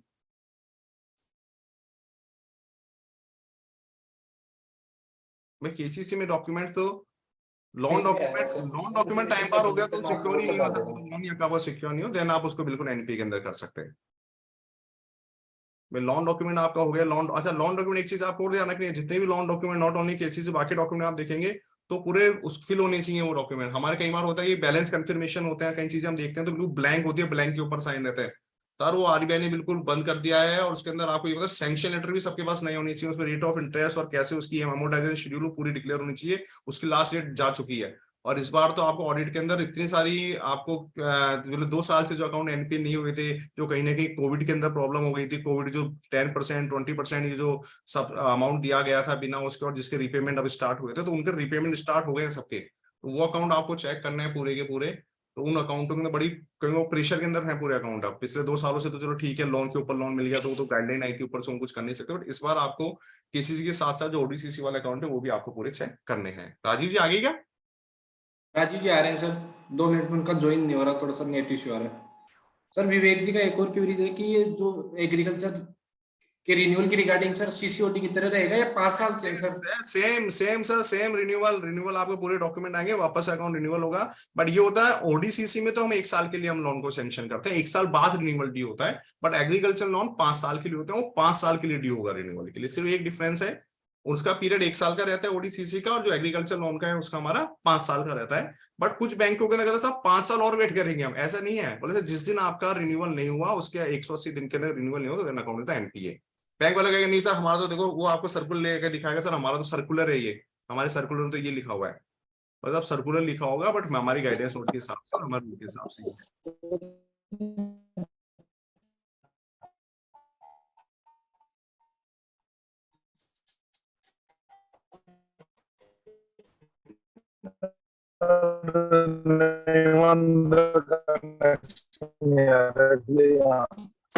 राजीव जी आवाज आपकी क्लियर नहीं आ रही सर।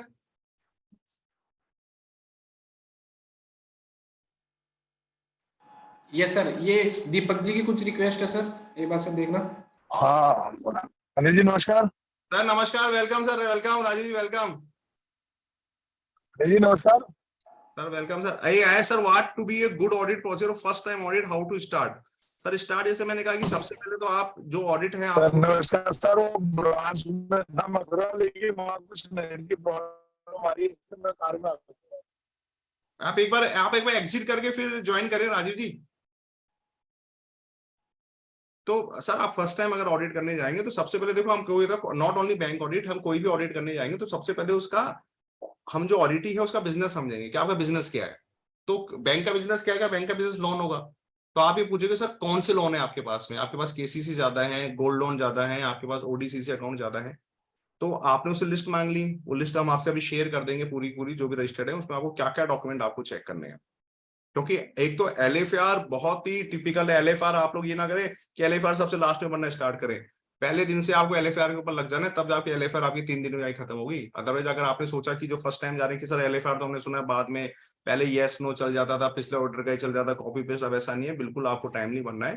फर्स्ट टाइम अगर आप ऑडिट करने जा रहे हैं तो पहले उसके पूरे डिटेल मंगा लें पूरे अकाउंट्स की, फिर उन अकाउंट्स में से आपको लगता है वो अकाउंट आप छांट लें, जो बड़े अकाउंट्स हैं उनको आप अलग से रख लें और अलग अलग रखें। और जो भी चीज हो आप उसको लिखें, सर जो भी आपका, आपने नाम तो लिखा नहीं आपका, जो भी चीज है उसको लिख के जरूर रखें। आपको फोटोकॉपी करानी है, फोटोकॉपी कराना है, आप मेल के ऊपर डालना है, मेल के ऊपर डालें। OD account, CC account, security check करें, उसमें ये देखें कि जो नए लोन हमारे सैंक्शन हुए हैं उसकी फाइल भी चेक करें, जो पुराने लोन चल रहे हैं उसकी फाइल चेक करें, रिन्यूअल हुए हैं तो रिन्यूअल पूरे डॉक्यूमेंट आए ही नहीं है, अगर शॉर्ट रिव्यू हो तो शॉर्ट रिव्यू में क्या क्या चीजें ध्यान रखें, वो चीजें पूरे आप ध्यान रखें। और ऐसे में 012 पे ज्यादा फोकस रखें, नवंबर दिसंबर वाले के ऊपर। दीपक जी कह रहे हैं मोरिटोरियम पीरियड, सर कोई मोरिटोरियम पीरियड नहीं है इसके अंदर, केसीसी के अंदर ऐसा कोई मोरिटोरियम पीरियड कहीं लिखा नहीं है। फिर भी मैं कहता हूं कोई भी लोन होगा, कुछ भी अगर उसके अंदर लिखा होगा, किसी केस में एक्सेप्शन कोई चीज होगी, तो जो सैंक्शन लेटर होगा सैंक्शन लेटर में सब कुछ लिखा होगा, कुछ लिखा होगा, उसके जब लोन डॉक्यूमेंट बनना होगा वहां लिखा होगा।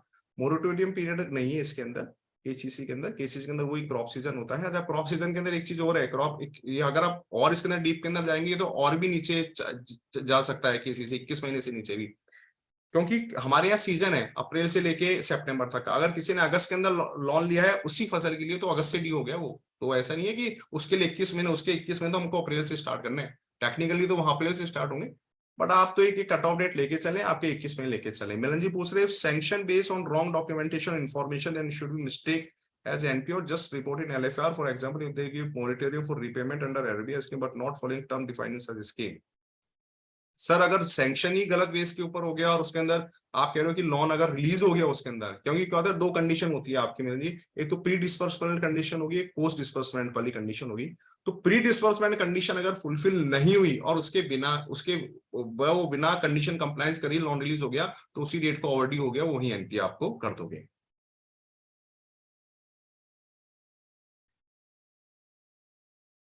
एग्रीकल्चर ओडी अकाउंट यस, उसके अंदर सेम एज केसीसी है, वो आप यहाँ से लिस्ट और साइज हम आपसे भी कर लेंगे, उसमें पूरा बाइफर्केशन दे रखा है।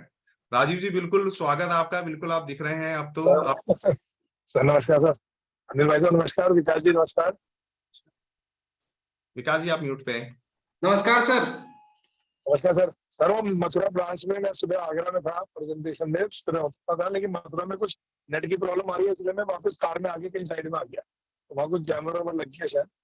सर ये जो डेडिकेशन है ना आपका प्रोफेशन के लिए, वो आपको अलग खड़ा करता है सब लोगों से कि सर अलग है सब। हम आपके पीछे हमने 100 मीटर पर रस्सी बांध के, आपका रस्सी का हमें सीधा पकड़ा हुआ 100 मीटर, तो हम तो वहाँ पीछे चल रहे। तो चलिए सर बहुत बढ़िया, आपने अच्छी तरह अनिल भाई साहब, मैं भी आपको इतनी बार सुना, इतने बढ़िया तरीके से आप एग्रीकल्चर एडवांस को समझाते हैं, तो बहुत ही बढ़िया। बाकी विकास जी आप जब भी आप मुझे बोलेंगे, आदेश करेंगे, मैं कंटिन्यू कर लूंगा। विकास जी, अब आप एक बार सर का इंट्रोडक्शन सर आवाज आवाज क्लियर आ रहा है सर का, अनिल सर? बिल्कुल आ रही है। Yes sir. मैं आप सबको बताना चाहूंगा, जो राजीव गुप्ता जी है हमारे मेरठ से हैं, अभी रीजनल काउंसिल मेंबर है सर का। आज मथुरा के अंदर प्रोग्राम भी था, पर सर से मेरी स्पेशल रिक्वेस्ट थी कि सर आप ये सेशन लीजिए।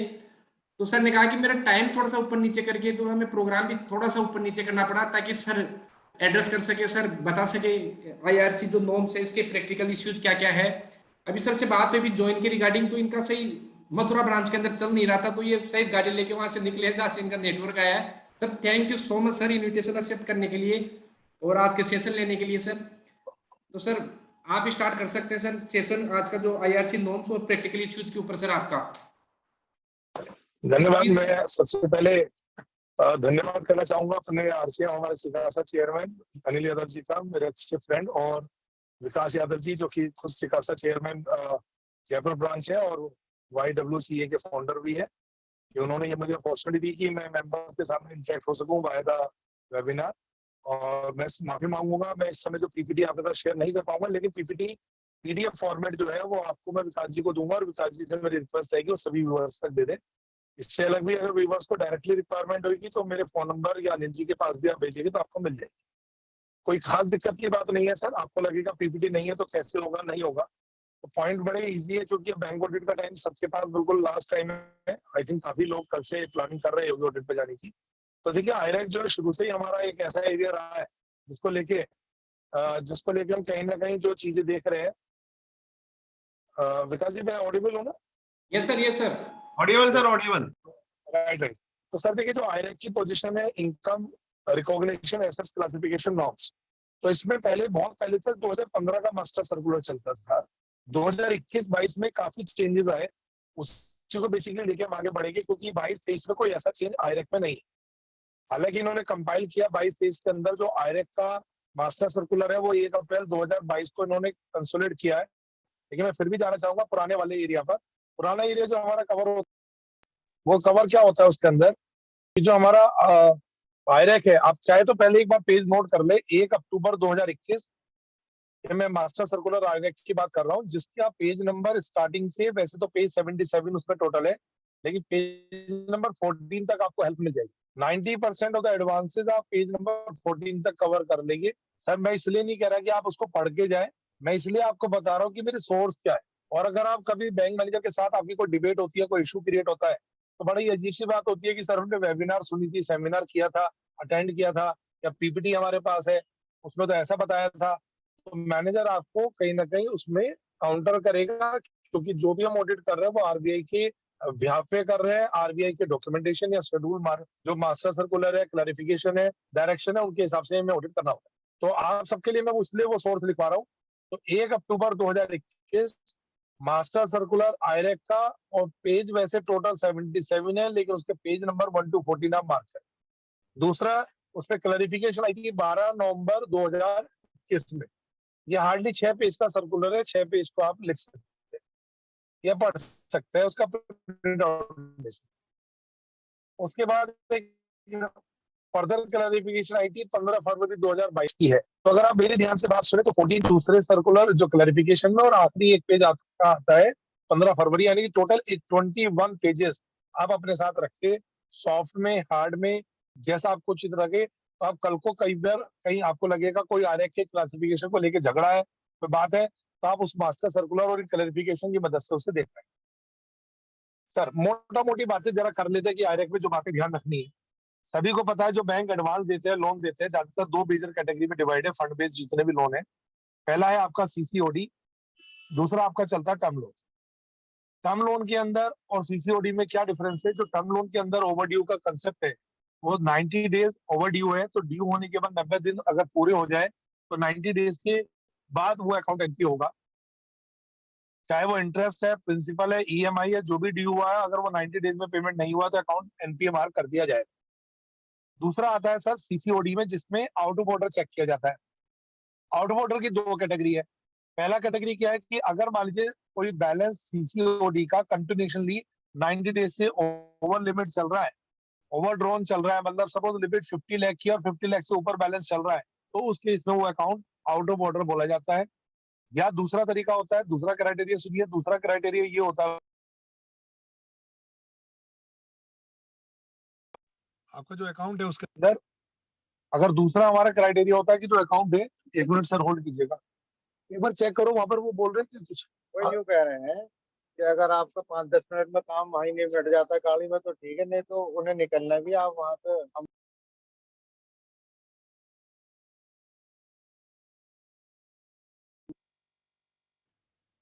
Hello, I am audible Vikas ji? Yes sir audible sir. अच्छा, वो मथुरा ब्रांच से कोई बंदे आ गए तो वो कह रहे हैं अभी उसमें थोड़ा टाइम लग रहा है, तो मैंने कहा कोई बात नहीं, चीजें कंटिन्यू कर देते हैं। तो सर अभी मैं बात कर रहा था यहाँ पर दूसरा सीसीओडी के केस में क्या देखना, आउट ऑफ ऑर्डर का दूसरा क्राइटेरिया होता है कि अगर 90 डेज में, लास्ट 90 डेज के अंदर कोई अगर जितना भी इंटरेस्ट या कोई चार्जेस डेबिट हुआ है तो या तो क्रेडिट आया नहीं है या क्रेडिट सबमिशन उससे कम है तो अकाउंट एनपी होगा। सर ये नॉर्म्स तो हमें बताते, सर कुछ और बातें बताओ, जो चेंजेस आया उस पर बात कर लेते हैं। जुनैद एसी चला दे बेटा।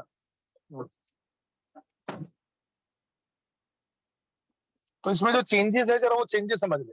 सर पहले जब 90 डेज का कंसेप्ट देखते थे ना, वो बैलेंस शीट डेट पर देखते थे। जैसे हम आउट ऑफ ऑर्डर मैंने आपको बोला, तो बैलेंस शीट डेट सपोज 31 मार्च जो हमारी होती है फाइनेंशियल ईयर एंड, उस डेट पर हमें चेक करना पड़ता था कि अकाउंट पीए है या एनपी।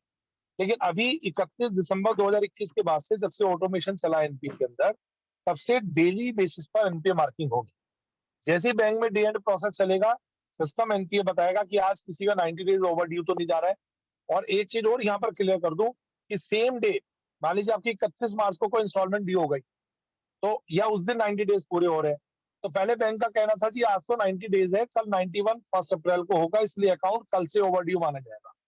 अब इसको क्लियर कर दिया क्लैरिफिकेशन 12 नवंबर 2021 वाले क्लैरिफिकेशन 6 पेज के सर्कुलर में, जिसमें बताया गया कि जिस दिन डे एंड प्रोसेस चल गया, जैसे डे एंड प्रोसेस चलेगा अकाउंट एनपीए मार्क कर दिया। के बाद आपको ये देखने की जरूरत नहीं है, डे एंड प्रोसेस का मतलब है, डे एंड प्रोसेस का मतलब है कि अकाउंट एनपीए सेम डे से हो जाएगा, इररेस्पेक्टिवली कि वहां पर आपका नेक्स्ट डे कब आ रहा है उससे कोई फर्क नहीं है। 31 तारीख की ड्यू 31 को ही ओवर ड्यू हो जाएगी जैसे डे एंड प्रोसेस चलेगा।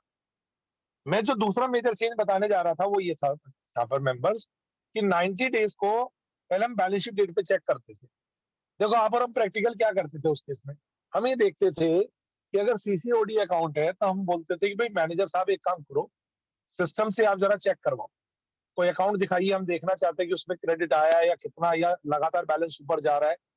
तो हम आमतौर पे उसको 1 दिसंबर या 3 महीने या 4 महीने का अकाउंट को हम व्यू करते थे। और अगर लास्ट 90 डेज में 100 डेज के अंदर लगातार क्रेडिट आ रहा है या बैलेंस भी किसी एक दिन 90 डेज से नीचे चला गया है, तो हमारे हिसाब से वो अकाउंट आउट ऑफ ऑर्डर नहीं होगा।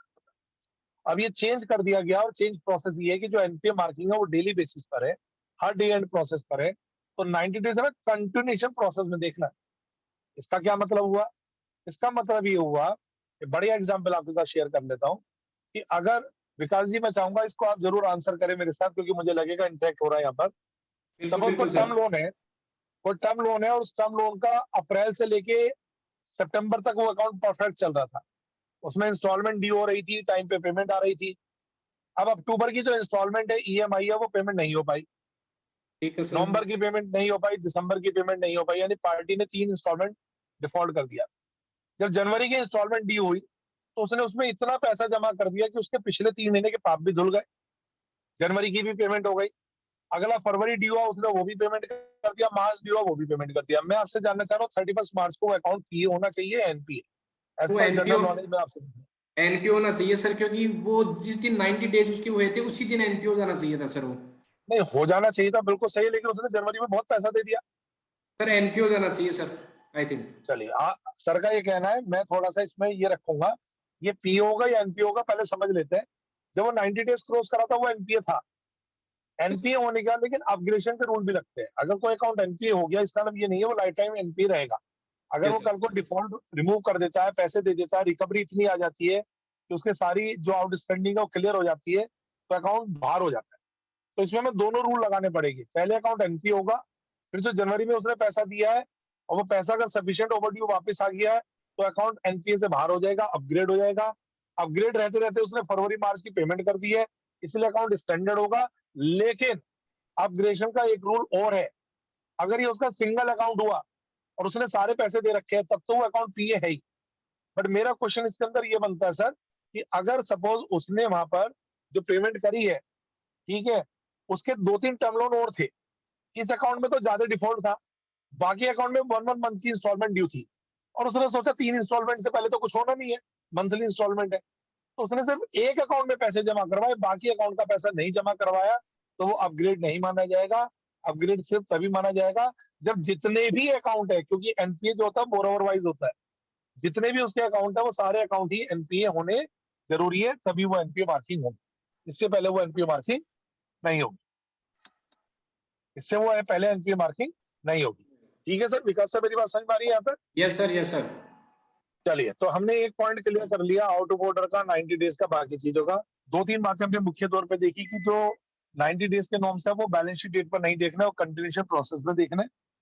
अब आगे चलते हैं, हम नॉर्मली क्या करते हैं, हम सिर्फ उन अकाउंटों को पहले चेक करना चाहते हैं जो अकाउंट स्टैंडर्ड चल रहे हैं, जबकि मेरा मानना है दोनों कैटेगरी देखनी है, जो बैंक ने खुद ही एनपीए करे हैं। देखो, एक सबसे इंपॉर्टेंट रिपोर्ट होती है, वो रिपोर्ट मैं नोट करवा दूं आपको, movement of NPA. Movement of NPA में आपको ये चेक करना जरूरी है कि कौन से ऐसे अकाउंट है जिनको फ्रेश एनपीए किया गया। कई बार हमें लगता है फ्रेश एनपीए को चेक करने की जरूरत नहीं है, लेकिन जरूरत है फ्रेश एनपीए को चेक करने की। अब क्या जरूरत है फ्रेश एनपीए को चेक करने की? यहाँ पर वो जरूरत ये बनेगी इसके अंदर फ्रेश एनपीए को चेक करने के लिए कि जब भी कभी आप फ्रेश एनपीए के लिए जाएगी, तो फ्रेश एनपीए में जो बैंक ने एनपीए किया है, कई बार बैंक में ये होता है, अगर सपोज कोई एग्रीकल्चर एडवांस है, वो 2 साल पहले अकाउंट एनपीए हो जाना चाहिए था, लेकिन बैंक ने क्या किया, उस अकाउंट को किसी कारण से 2 साल से बचाते चले गए, उसकी रिस्ट्रक्चरिंग दिखा दी, गलत तरीके से दिखा दी, डेट ऑफ एनपीए गलत डाल दी, और बैंक ने इस साल उसको खुद ही एनपीए कर दिया। तो हमें लगता है एनपीए तो एनपीए हो गया, और मैं एनपीए की जो लिस्ट आएगी ना जिनको एनपीए किया, उनमें से अगर कुछ सैंपल अकाउंट चेक करूंगा, मुझे पता चलता है ये अकाउंट तो 2 साल पहले एनपीए मार्क होना चाहिए था, यानी डेट ऑफ एनपीए भी आपको चेक करनी है।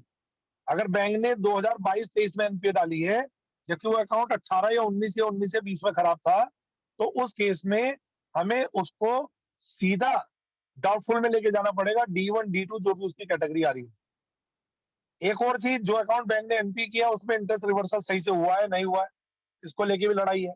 सपोज केसीसी अकाउंट 3 साल बाद एनपीए हो गया, तो कुछ बैंक लड़ते हैं, वो कहते हैं सर करंट ईयर का इंटरेस्ट रिवर्स करेगी आप, जबकि जो इंटरेस्ट जितना भी है पिछले 2 साल का भी, यानी 3 साल का इंटरेस्ट आपको सेम ईयर में रिवर्सल करना, ये भी क्लैरिफिकेशन के अंदर मास्टर सर्कुलर में लिख दिया गया। पहले भी करते थे लोग, लेकिन कुछ मैनेजरों के साथ डाउट रहता था, जिसको आरबीआई ने क्लियर कर दिया। अभी की स्थिति क्लियर है, और वो क्लियर स्थिति है कि एनपीए आपको, जो एनपीए हुआ है उसका सारा इंटरेस्ट जो कि अनकलेक्टेड है, अनरिकवर है, वो रिवर्सल होगा। एक क्वेश्चन मैं जरूर और पूछना चाहूंगा, अगर कोई अकाउंट एनपीए है, विकास जी आप मेरे साथ बने रहेंगे, अगर Yes, कोई sir. अकाउंट एनपीए, अगर एनपीए रहते हुए और एनपीए चल रहा है, वो अकाउंट पहले भी एनपीए था अभी भी एनपीए, और उस अकाउंट में सपोज कोई पार्शियल रिकवरी आ जाती है, लेट्स से 10,000 रुपीज उसके अंदर रिकवर हो गए सर, तो विकास जी मैं पूछना चाहूंगा आपसे भी, बाकी मेंबर भी कमेंट्स कर सकते हैं कि वो 10,000 रुपए जो रिकवर हुए हैं, वो अनकलेक्टेड जो इंटरेस्ट है उसके अगेंस्ट एडजस्ट होंगे, प्रिंसिपल के अगेंस्ट एडजस्ट होंगे, या पार्शियली होंगे? दोनों में कैसे आपको लगता है, क्या देखते हैं आप इसमें? एक जनरल एडवाइस आपको देनी है और कुछ नहीं। I think sir principal amount होना चाहिए उसके रिगार्डिंग।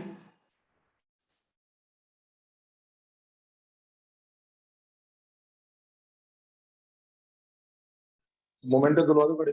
हाँ जी सर, विकास जी, तो मैं पूछ रहा हूँ क्या होना चाहिए उसमें, इंटरेस्ट का क्या करना चाहिए हमें? Sir principal amount. Principal amount, देखिए सर, इसमें कुछ इंटरेस्ट कहते हैं, कुछ प्रिंसिपल कहते हैं, लेकिन इसको भी आरबीआई ने क्लैरिफाई कर दिया कि जो भी आपका पोर्शन इंटरेस्ट में जाएगा, प्रिंसिपल में जाएगा, it is all depend upon जो पॉलिसीज ऑफ द बैंक है वो देखना पड़ेगा, और पॉलिसी यूनिफॉर्मली होना चाहिए, पॉलिसी यूनिफॉर्म होनी चाहिए, पॉलिसी को कंसिस्टेंट वे में फॉलो करना, और हर अकाउंट में एक सी पॉलिसी फॉलो करनी है। अगर बैंक की पॉलिसी इंटरेस्ट पहले प्रिंसिपल बाद में, तो वैसा होगा, या प्रिंसिपल पहले इंटरेस्ट बाद में, तो पहले होगा। इसमें डाल दो, ठीक है ना सर? और तो अब इसमें विकास जी यहाँ तक का मेरे ख्याल से ये भी आंसर मिल गया हमारा एनपीए के रिकवरी, ठीक है? Yes, अब मैं sir. चलता हूँ जो पोटेंशियल एनपीए वो कहाँ से देखें। तो पोटेंशियल एनपीए में क्या करना है आपको, बैंकों को अपने यहाँ पर SMA 0, SMA 1, SMA 2 की रिपोर्ट निकालनी पड़ती है, जो कि सिस्टम में जनरेटेड और डेली बेसिस पर।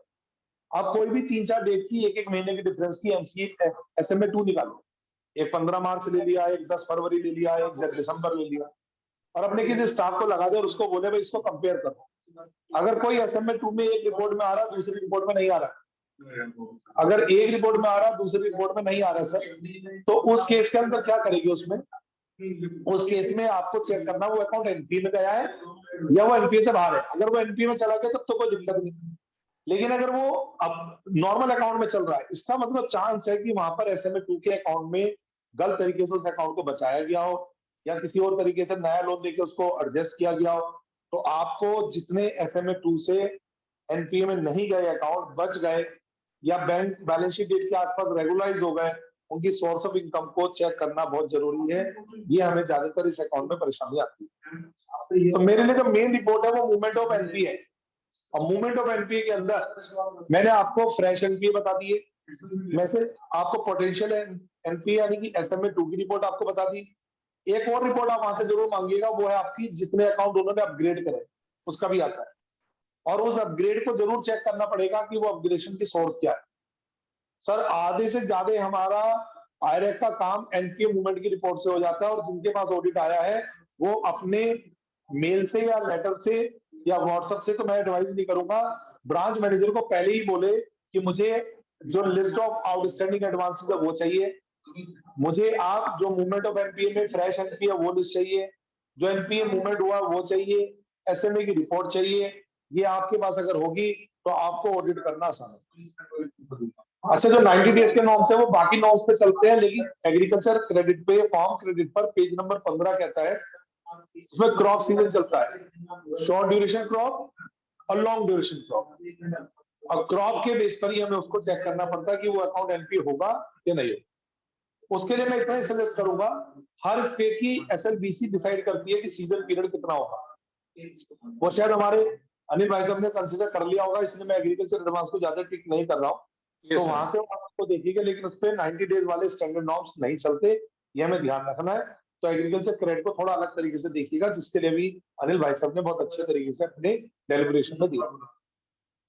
2-3 बातें और अगर हम इसमें और आगे लेके चले तो वो आता है कि क्या जो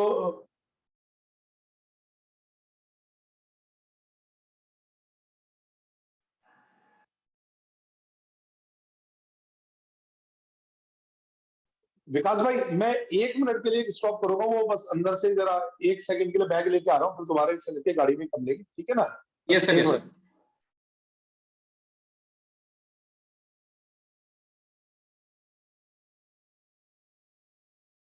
अगर आपको 90 डेज के रिगार्डिंग कुछ भी क्वेरीज है तो आप इसमें मैसेज कर सकते हैं, टाइप कर सकते हैं एक बार, तब तक सर ज्वाइन करते हैं वापस तब तक।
विकास जी, हेलो, यस सर। आवाज आ रही है मेरी? Yes sir, yes sir. चलिए, माफी चाहूंगा सर, वो थोड़ा वहां पे सामान लेने में टाइम लग गया। एनीवे, तो मैंने अभी जितनी बातें इसमें बताई वो इसके आगे मैं थोड़ा बढ़ता हूँ यहाँ पर कि आगे हम इसको कंटिन्यूशन में कैसे आगे लें। तो देखिए सर, कुछ चीजें अभी हमारे पास जो रहती है जब हम एडवांस की तरफ बढ़ते हैं कि हम मैनिपुलेशन कुछ हो रहा है बैंक के अंदर, क्या रिसोर्सेज है नहीं है, तो उसको हम फर्दर चेक करने के लिए एक तो टेक्निकल ग्राउंड पे एनपी होता है, दूसरा नॉन टेक्निकल ग्राउंड पे एनपी होता है।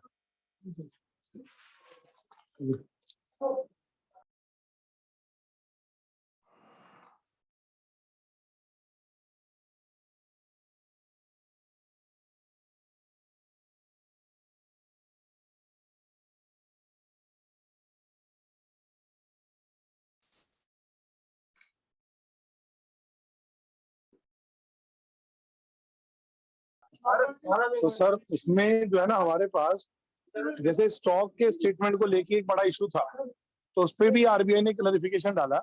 और क्लैरिफिकेशन ये कि अगर कोई टेम्पररी डेफिशिएंसीज है तो टेम्पररी डेफिशिएंसीज को हम इग्नोर करेंगे।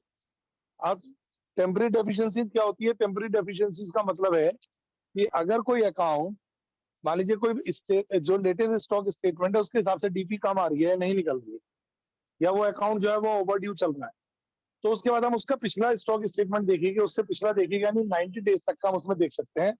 तो एक स्टेटमेंट आपके पास गलत है या एक स्टेटमेंट के बेस पे नहीं बन पा रही है, तो इसका मतलब ये नहीं है कि बाकी स्टॉक स्टेटमेंट पे भी ऐसा हो जाए, तो ये जरूरी नहीं है। तो वो चीज हमें चेक करनी पड़ेगी।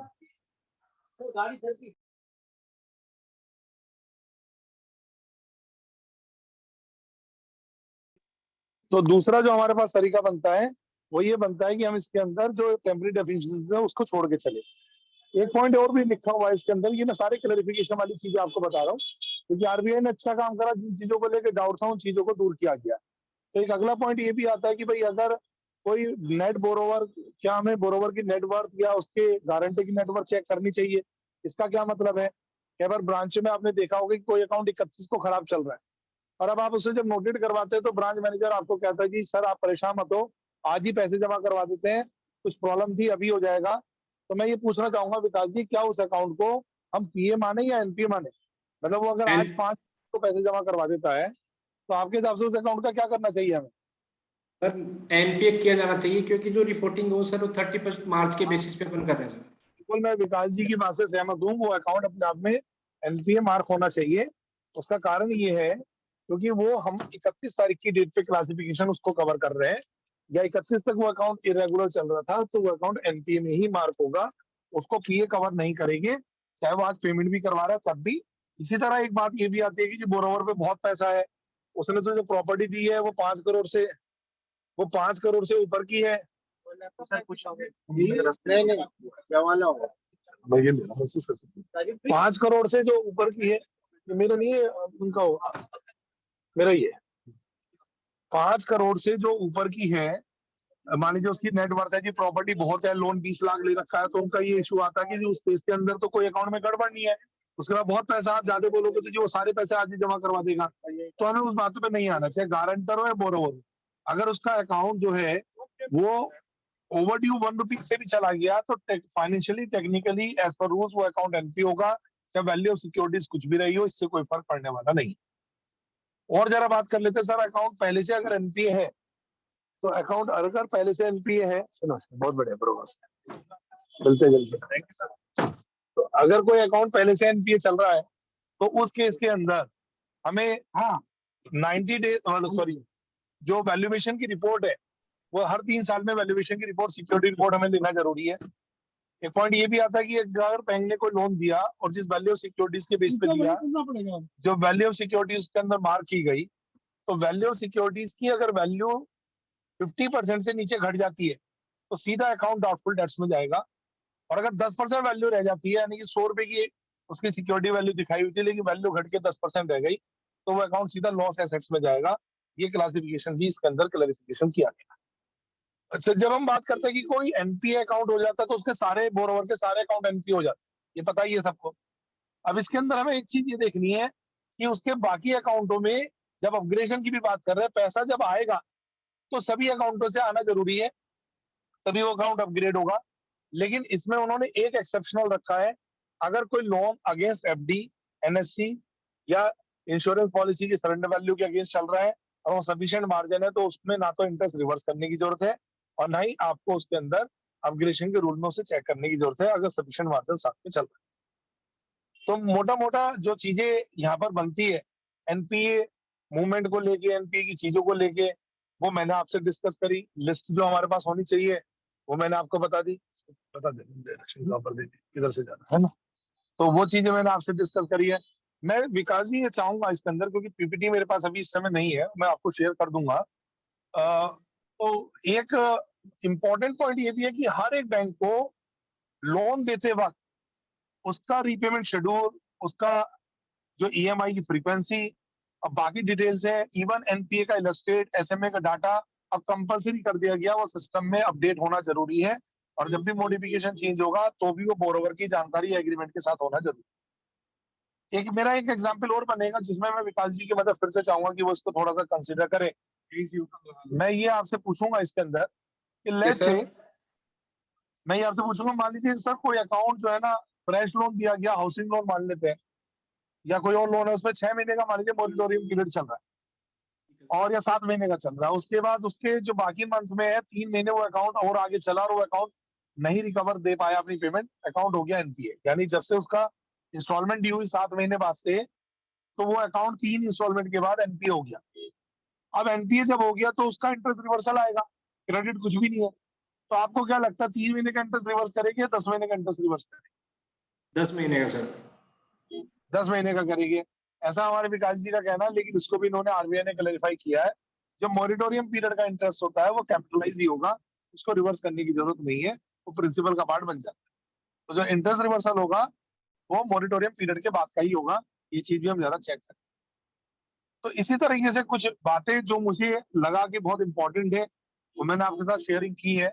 बट मैं I am willing very well कि कोई क्वेश्चन आएगा तो मैं शायद उसका, क्योंकि इस समय पीपीटी के बिना मैं आपको डील कर रहा हूँ, तो पर मैंने काफी चीजें जो मुझे बिल्कुल मेमोरेबल है, पिछले 15-20 दिन से लगातार बैंक ऑडिट्स पे सेमिनार चल रही है, तो मैं चाहूंगा आई लव टू कि मैं उनकी क्वेश्चंस के आंसर दे पाऊँ। तो मेंबर क्लास के लिए तो विकास जी आप question answer by raising hand या क्वेश्चन बॉक्स में चाहेंगे तो, या आप मुझे पढ़ के सुना दो तो ज्यादा इजी हो जाएगा, मैं उसका आंसर देना पसंद करूंगा।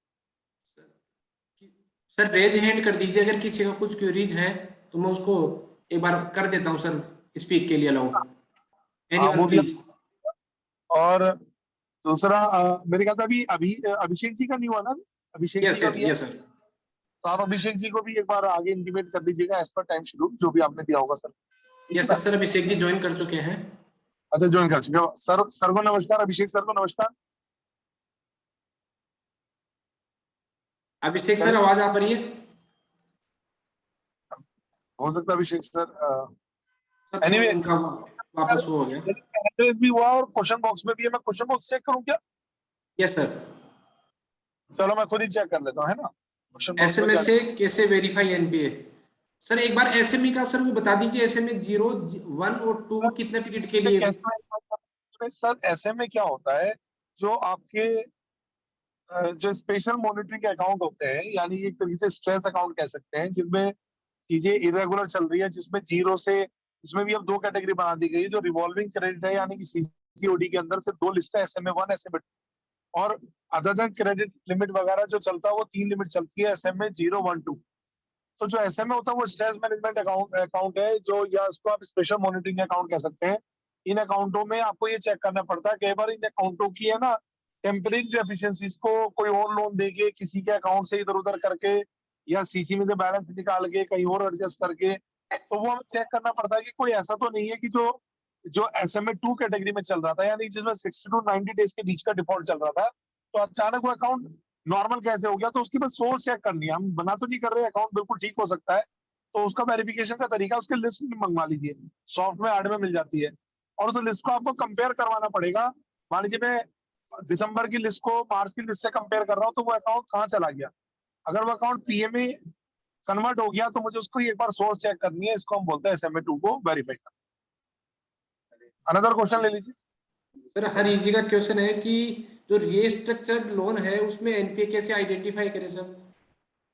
देखिए, जब कोई अकाउंट रिस्ट्रक्चर हो जाता है, पहली बात तो सब स्टैंडर्ड में जाएगा आपका अकाउंट अगर रिस्ट्रक्चर हुआ है, ठीक है। दूसरा, रिस्ट्रक्चर की जो रिवाइज गाइडेंस उसकी आई है, तो उसको आपको चेक करना पड़ेगा। रिस्ट्रक्चर तो पहले सब स्टैंडर्ड में जा रहा है, तो उसके अंदर तो आपको कोई जरूरत ही नहीं है उसके अंदर। अगर कोई अकाउंट का कोई रीशेड्यूलिंग हुई है, उसकी टर्म पहले से ही ड्यूरिंग द पीरियड उसको आगे फॉलोअप कर दिया गया, बढ़ा दिया गया, या मॉनिटोरिंग पीरियड में बढ़ा दिया है, तब तो एक अलग चीज है। अदरवाइज तो कोई परेशानी है नहीं उसके अंदर रिस्ट्रक्चरिंग में।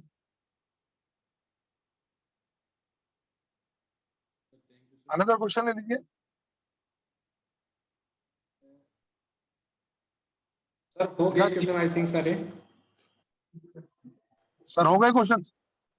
यस सर क्वेश्चन तो है सर। एनीवन किसी को कुछ डाउट है तो एक बार रेज हैंड कर सकते हैं।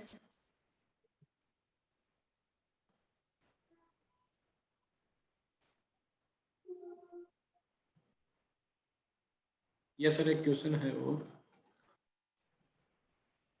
सर सर्विस ब्रांच जो है, कुछ सर्विस ब्रांचेज अलॉट हुई है कुछ मेंबर्स को, तो सर उसमें क्या चेक करना सर सर्विस ब्रांचेज में? सर्विस ब्रांचेस का तो मतलब आप मोटा मोटा समझिए कि जो सर्विस ब्रांच है उसमें आपको कुछ ज्यादा तो देखने के लिए लोन एडवांस आई है, एनपीए वाले नॉर्म्स में तो कुछ आपके पास बचेगा नहीं, है ना। और जो सर्विस ब्रांचेस अगर इस तरीके की है, तो बस आपको तो उसमें ये देखना है कि जो आरबीआई के मतलब जो बैंक के अपने इंटरनल प्रोसीजरल है वो सही से फॉलो किए जा रहे हैं नहीं किए जा रहे हैं। इसके अलावा आपको एनपीए की कैटेगरी तो वहां पर नहीं मिलेगा। सर्विस ब्रांच के अंदर लेकिन आईरैक का पार्ट नहीं बनेगा वो आपका, वो क्वालिटी ऑडिट का या जो एलएफआर की रिपोर्टिंग का पार्ट है वो आपको मिलेगा वहां पर, कि जो भी सर्विस ब्रांच के अंदर सर्विसिंग एक्टिविटी है, या जैसे किसी को सरल ब्रांच मिल गई जहाँ पर लोन सैंक्शन किए जा रहे हैं छोटे लोन या सैलरी के अगेंस्ट, तो पर्टिकुलर कैटेगरी और सर्विस ब्रांच चेक करके तभी उसके हिसाब से उसकी गाइडेंस को फॉलो करना। कपिल गर्ग जी का क्वेरी कि करेंसी चेस्ट में सर क्या ब्रांच में क्या चेक करना सर? सर करेंसी चेस्ट के अंदर तो वीकली सर्टिफिकेट साइन होता है, कॉन्करेंट ऑडिट पहले आरबीआई की तरफ से चल ही रहा होगा मैक्सिमम केसेस में। तो उसके अंदर आपको जो उनके ई कुबेर एक पोर्टल होता है और एक सीबीएस पोर्टल होता है, तो उसकी मैचिंग तो आपको चेक करना है। उसके अलावा जो शॉर्टिंग होती है, जो पुराने नोट है, खराब नोट है, जो डाइवर्सिफिकेशन जो डाइवर्सन ऑफ करेंसी दिया जाता है, जो बैंक जो आरबीआई से जिस समय आया होगा उस समय की प्रोसीजर को फॉलो किया गया नहीं किया गया, तो वो आपको, क्योंकि करेंसी चेस्ट का जो काम है वो बेसिकली कैश का इन और आउटफ्लो के साथ शॉर्टिंग करना है, काउंटिंग करना है। कई बार उसके अंदर कुछ वीकली चेकिंग के टाइम पर या शॉर्टिंग हर 6 महीने के अंदर तो उसका डिटेल वेरिफिकेशन होता है, तो उसमें सैम्पलिंग हुआ है या डिटेल वेरिफिकेशन हुआ है, जिसको मतलब एक तो बाई मंथली वेरिफिकेशन होता है वहां पर कैश वेरिफिकेशन, यानी हर 2 महीने में एक बार, और एक हाफ ईयरली वेरिफिकेशन होता है। तो वेरिफिकेशन रिपोर्ट आप ध्यान से देखिए, उसे पढ़े, उसमें कोई एडवांस कमेंट्स तो नहीं है, वो आपको चेक करना है। दूसरा, वहां पर क्या होता है, जो शॉर्टिंग होते हैं जो उनको डेली कैश काउंट करना चाहिए, वो मैक्सिमम T+2 तक रह सकता है, यानी जो आज पैसा आया वो 2 दिन तक चल सकता है में, अगर उसमें टाइम लग रहा है। उससे ज्यादा डिले चल रहा है तो वो आपको चेक करने की जरूरत है। सिक्योरिटी जो वैन है उनकी एंट्री प्रॉपर, ये वो सब चीजें आपको चेक करनी है। ये प्रोसीजर पार्ट है, बेसिकली कैश की कस्टडी को ही चेक करना होता है। तो कैश की कस्टडी और उसकी रिपोर्टिंग, ये 2 चीजें चेक ब्रांच के अंदर चलती है।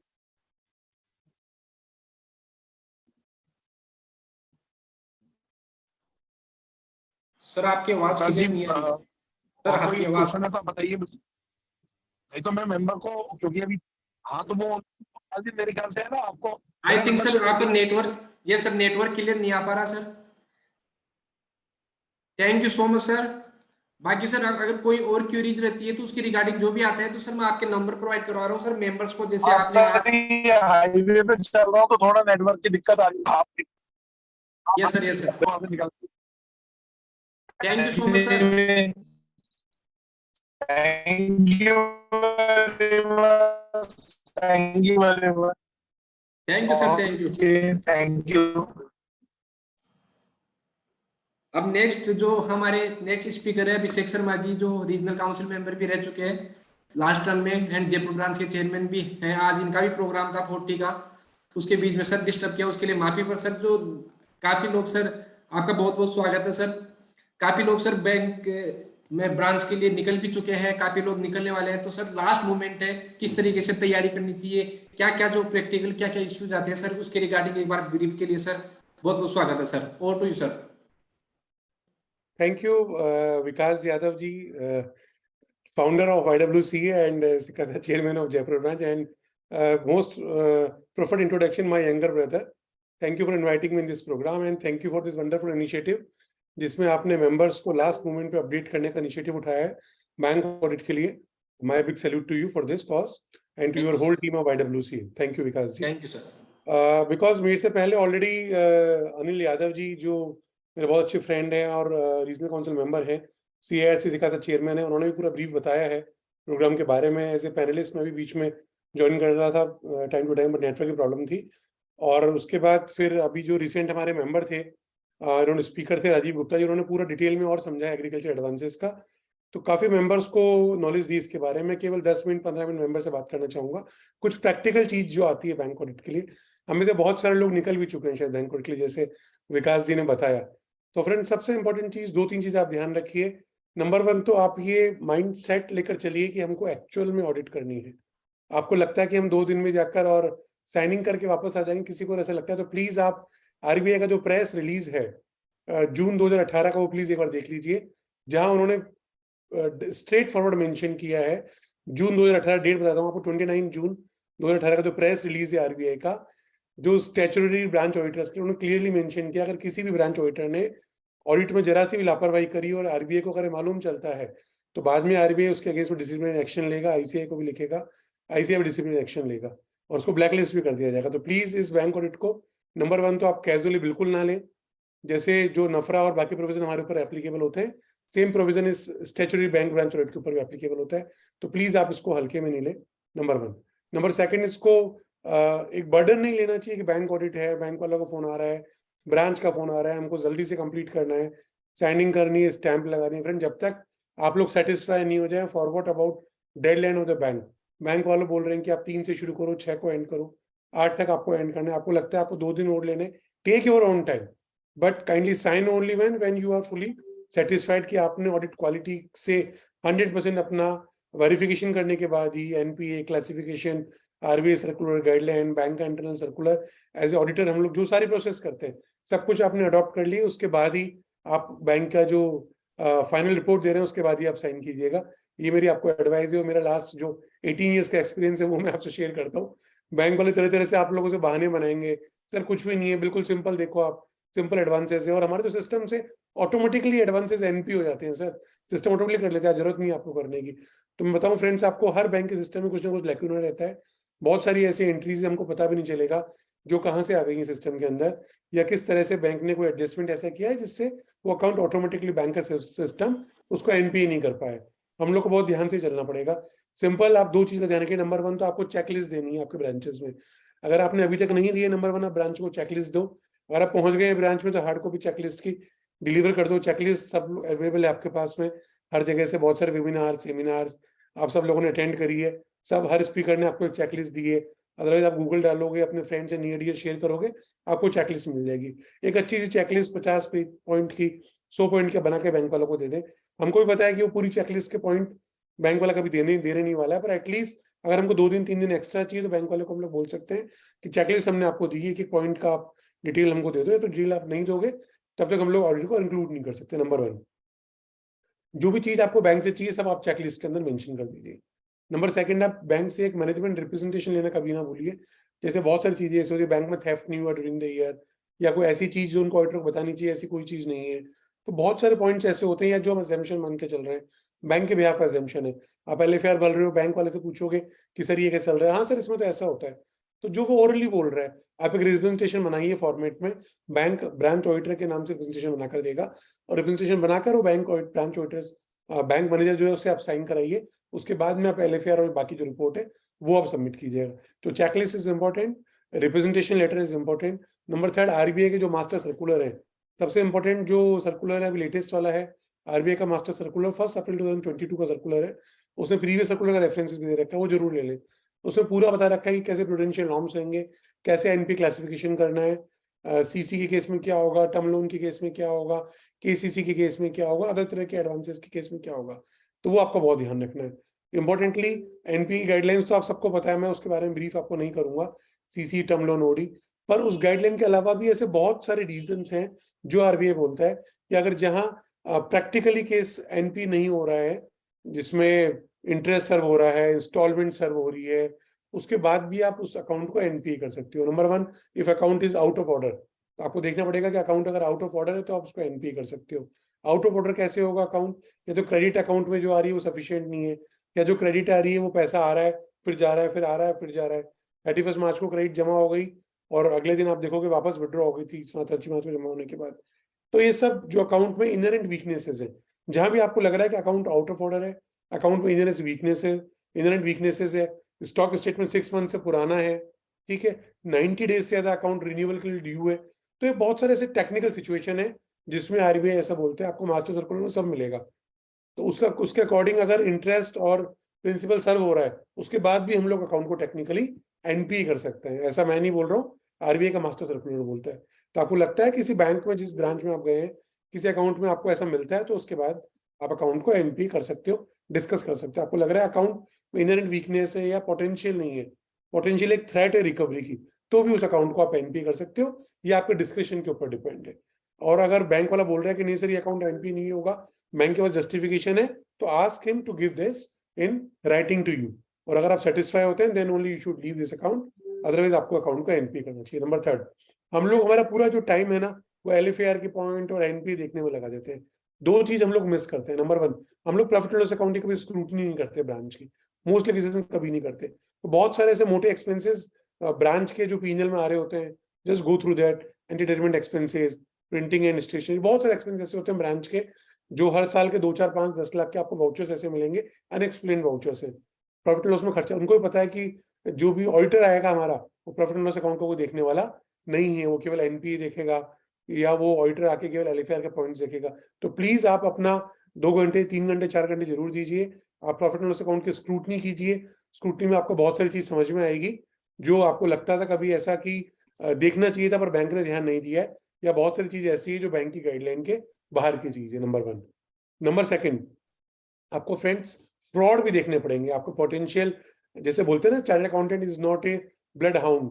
तो मैं तो ये मानता हूँ कि जब आप बैंक ऑडिट के लिए जा रहे हैं ना, तो you should take your mindset like this, chartered accountant is a blood hound.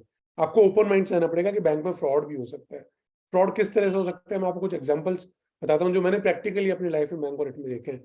एक ब्रांच में हम लोग विजिट करने गए, वहाँ हमने देखा कि पर्टिकुलरली 2 क्लाइंट ऐसे थे जिनको पर्टिकुलरली टेम्परेरी ओवरड्राफ्ट, जिसको हम लोग टीओडी बोलते हैं, रनिंग में टीओडी चल रहा था, साल में 5 बार, 7 बार, 10 बार टीओडी जा रहा है, टीओडी जा रहा है, टीओडी जा रहा है।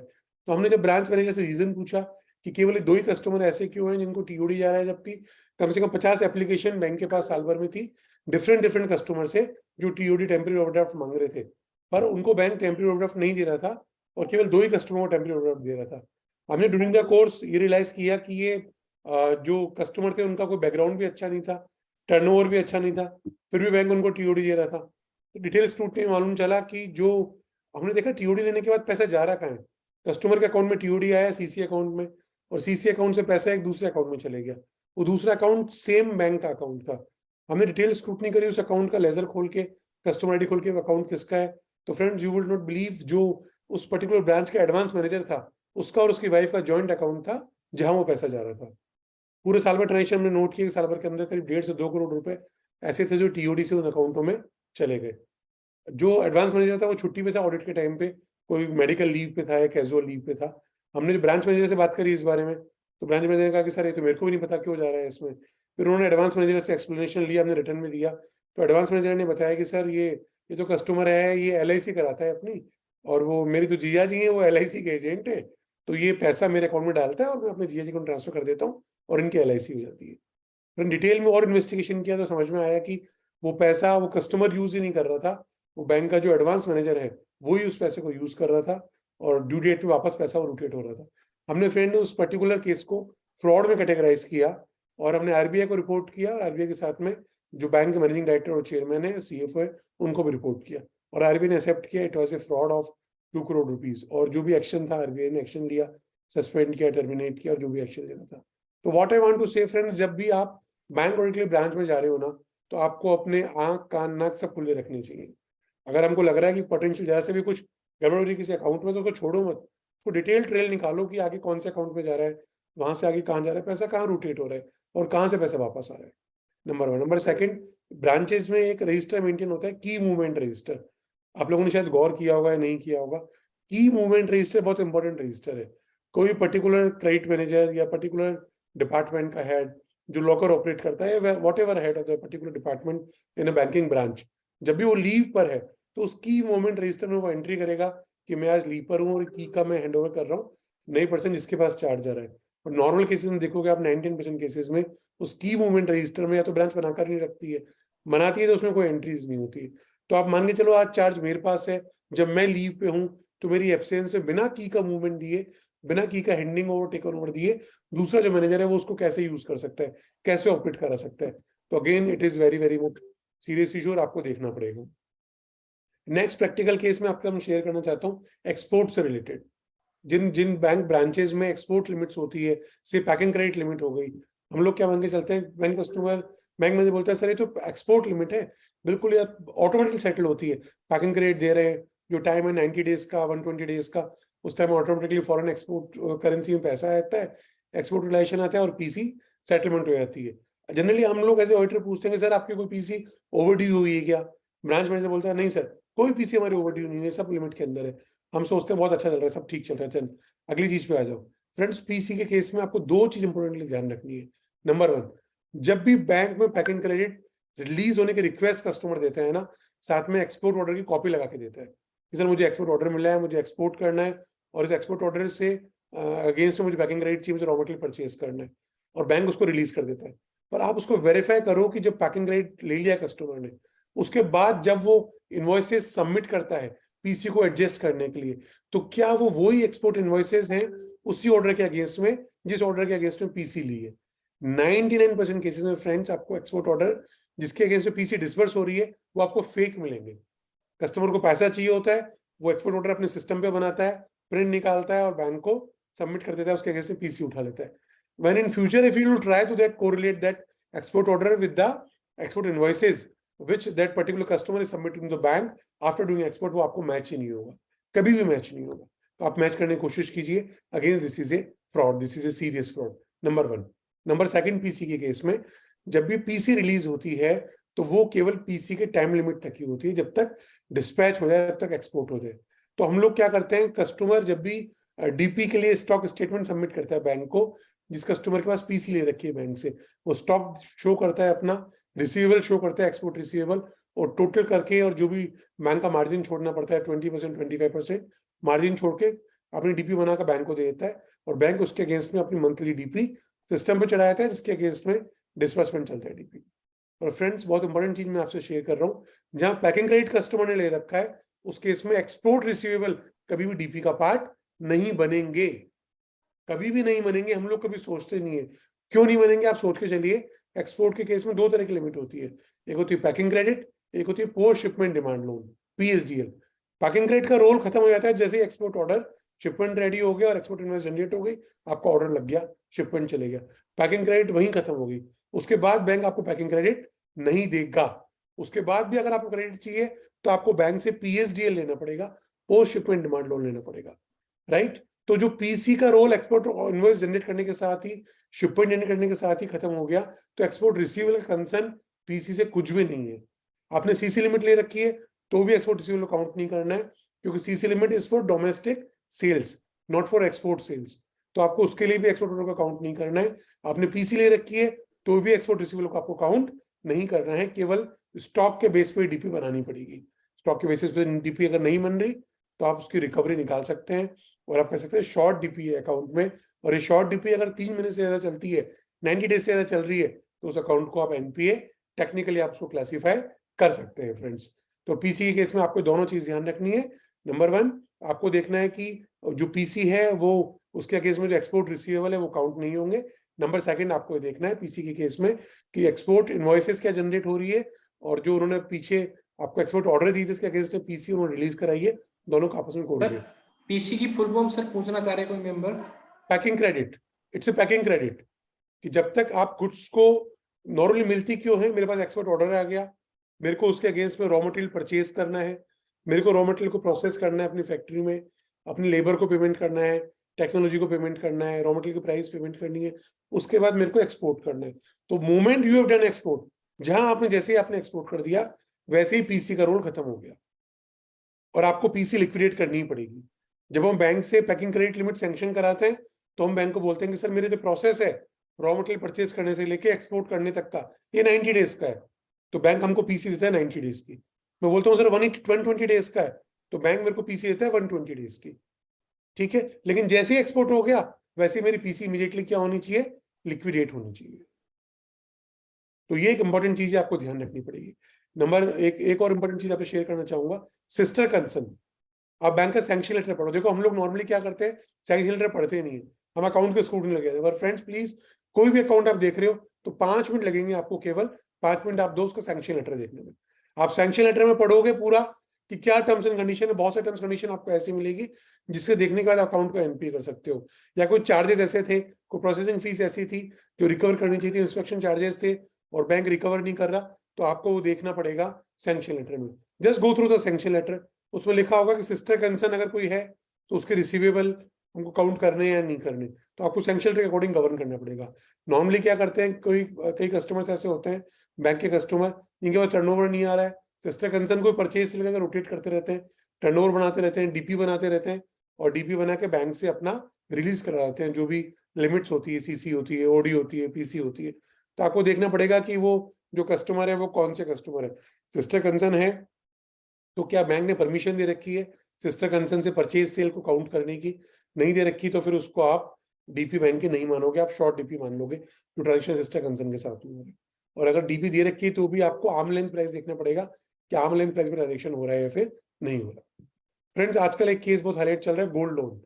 आपने पेपर में ये पढ़ा होगा कि गोल्ड लोन के केसेस में कुछ दिन पहले न्यूज़पेपर्स में आया था कि जब लोन के लिए ऑडिटर ने वेरीफाई किया तो मालूम चला जो बंडल खोला गोल्ड लोन के लिए, जो ऑर्नामेंट्स दे रखे थे, गोल्ड दे रखा था, वो फेक था या वो था ही नहीं, वो आर्टिफिशियल ज्वेलरी थी या कुछ था। फ्रेंड दो इंपॉर्टेंट चीजें इस रिगार्डिंग। नंबर वन, हम लोग टेक्निकली इतने इक्विप्ड नहीं है कि किसी भी ऑर्नामेंट को या ज्वेलरी को देख के हम बता सकें कि ये फेक है, ये आर्टिफिशियल है, ये इमिटेशन ज्वेलरी है, एक्चुअल गोल्ड ज्वेलरी है। तो हम लोग को क्या देखना है कि हर ज्वेलरी के साथ में वैल्यूअर की रिपोर्ट लगी हुई होगी, जो बैंक के सर्टिफाइड, बैंक के एम्पैनल्ड वैल्यूअर होते हैं, जो टेक्निकल वैल्यूअर होते हैं, उनकी रिपोर्ट लगी हुई होगी। जो ज्वेलरी ऑर्नामेंट्स को बनाते हैं, सेल करते हैं, सुनार बोले सर जिसको, ज्वेलर जिसको आप बोल सकते हो, तो आपको देखना पड़ेगा कि वो ज्वेलर की जो रिपोर्ट लगी हुई होती है वो रिपोर्ट है कि नहीं है। अगर है तो फिर आप इतने टेक्निकल इक्विप्ड नहीं हो, आप देख नहीं सकते कि ये असली गोल्ड है या फिर नहीं है। नंबर वन, कभी भी अगर आप किसी गोल्ड पैकेट को ओपन करवाते हैं गोल्ड लोन के लिए तो प्लीज उसको आप सीसीटीवी कैमरे के सामने ओपन कराएं। अदरवाइज कल को अगर वो फेक चले गया, फेक लग गया, तो बैंक वाले आपको किसी भी तरह से पकड़ सकते हैं। तो प्लीज आप उसको सीसीटीवी कैमरे के सामने ही ऑन कराइए और आपके टीम मेंबर को बोलिएगा वीडियो पे बनाए जिसमें आपने गोल्ड पैकेट ओपन किया, उसको चेक कराया, करवाया, और जिस समय आप चेक करवा रहे हैं उस समय आप बैंक के ज्वेलर को, जो वैल्यूअर, उसको भी बुला सकते हैं और पूरा इसका मॉनिटरिंग आप एक वीडियो बना के मॉनिटरिंग कीजिए। उससे मशीन में लेके आएगा, वो आपके सामने चेक करेगा और चेक करेगा, वापस पैकेट पैक करेगा और बैंक से आप रिसीप्ट ले लीजिएगा कि हमने इस कस्टमर के ये गोल्ड लोन चेक करे और इस गोल्ड को वापस handing over, taken over bank को चले गए। और जब बैंक रिसीप्ट दे दे उसके बाद आपका वीडियो ऑफ कीजिएगा, जो आपका टीम वाला video banana. This is again very very important friend. Same चीज आपको कैश वेरिफिकेशन के टाइम में भी करनी है। नॉर्मली क्या होता है कि हम लोग हमारे आर्टिकल्स को बोल देते हैं कि कैश वेरीफाई करके आओ, और आर्टिकल नए नए बच्चे जो जुड़े होते हैं साथ में, is very much happy to see so much of cash for the bank branches. और कई आर्टिकल फेसबुक के डीपी बना लेते हैं, लाइव वेरीफाइंग द कैश और द बैंक ब्रांच करके ऐसा, और लाइव रील बना के, कोई इंस्टाग्राम रील बना लेता है, कोई फेसबुक डीपी बना के फेसबुक लाइव कर देता है। तो प्लीज ऐसा नहीं करें, आप इंश्योर करें, क्योंकि ये सीक्रेसी एग्रीमेंट हम लोगों ने बैंक के साथ में साइन किया होता है जब हम लोग एक्सेप्टेंस बैंक को देते हैं। तो प्लीज ऐसा बिल्कुल भी नहीं करें, नंबर वन। नंबर सेकंड, जब कैश वेरीफाई होता है तो आप ऐसी प्रेमाइसेस से वेरीफाई करें या करवाएं अपने आर्टिकल से जहां सीसीटीवी लगा हुआ है, और प्लीज उसका वीडियो जरूर बनाएं, मॉनिटरिंग करें साथ में। और कैश बुक में वापस लिखवा लें कि cash is being verified and handing over to the cashier, और उसमें कैशियर से जरूर साइन कराएं और उस पेज की कॉपी अपने पास करा कर रखें। बहुत जरूरी है, क्योंकि ये चीज अभी काम में नहीं आएगी। जिस दिन लास्ट डे जब ऑडिट रिपोर्ट आप साइन कर रहे होंगे और आप बैंक को बोलेंगे सर हम अकाउंट एनपी करेंगे, तो ब्रांच मैनेजर जो आपका बहुत अच्छा दोस्त है, आपको लग रहा है बचपन से जानता है हमको और इतना अच्छा आपको एंटरटेन कर रहा है, लास्ट डे उसका रोल देखोगे आप तो उसका रोल, उसका एटीट्यूड बिल्कुल चेंज हो जाएगा जब आप फोर्सली बोलोगे कि हम लोग अकाउंट को एनपी कर रहे हैं। मैं आपको मेरा प्रैक्टिकल एक्सपीरियंस शेयर कर रहा हूँ कि ऐसा ही होता है। जो आपको अच्छा दोस्त लगता था आपको बहुत दुश्मन लगने लग जाएगा बिल्कुल आपको पूछना बंद कर देगा, और जो अभी चाय नाश्ता आपको सब मिल रहा है वो आपको पानी भी नहीं पूछेगा लास्ट में। जब आप फोर्सली बोलोगे हमको अकाउंट एनपीए करना है, आप उसको बोलोगे हमको एनपीए की एंट्री डालनी है अकाउंट्स में, बोलते हैं सर हमको तो आता ही नहीं, पता नहीं कैसे होता है, आप ही डाल लो अपनी एंट्री। तो मेकर चेकर की एंट्री सब हमको डालनी पड़ेगी। तो आप ये मान के चलिए कि बैंक मैनेजर आपको एंटरटेन नहीं करेगा, तो प्लीज बहुत ज्यादा दोस्ती आप बैंक मैनेजर से नहीं करें। स्टार्टिंग में आपको जो हमको वो इतना अच्छा हमको रेपुटेशन दिखाता है, इतना अच्छा रेस्पेक्ट हमारा करता है, प्लीज आप उस रिलेशन को पर्सनलाइज बिल्कुल नहीं करें, आप प्रोफेशनल रिलेशन करें। क्योंकि लास्ट में जब आप एनपीए डालते हो और अकाउंट्स को बोलते हो कि हम लोग ये अकाउंट खराब है, तो बड़ी दिक्कत आने वाली है। तो प्रोफेशनल रिलेशन मेंटेन करें बैंक ब्रांच मैनेजर के साथ में, कभी उसको पर्सनल रिलेशन मेंटेन नहीं करें। लास्ट में फ्रेंड्स बहुत इंपॉर्टेंट जो चीज है वो है LFAR। नॉर्मली हम लोग समझते हैं कि LFAR तो क्या है, आरबीआई में तो जाता नहीं है, बैंक का इंटरनल है, और ब्रांच मैनेजर ही बोलता है सर आपको जो भी लिखना है ना आप LFAR में लिख दो, पर प्लीज एमओसी मत दो सर, एनपीए मत करो खाते को, आप एमओसी मत दो। फ्रेंड्स LFAR भी बहुत बहुत इंपॉर्टेंट है। ब्रांच मैनेजर्स को इसकी इंपॉर्टेंस नहीं पता, पर एज ए ऑडिटर हमको पता। LFAR is long form audit report, it's a part and partial of our audit report.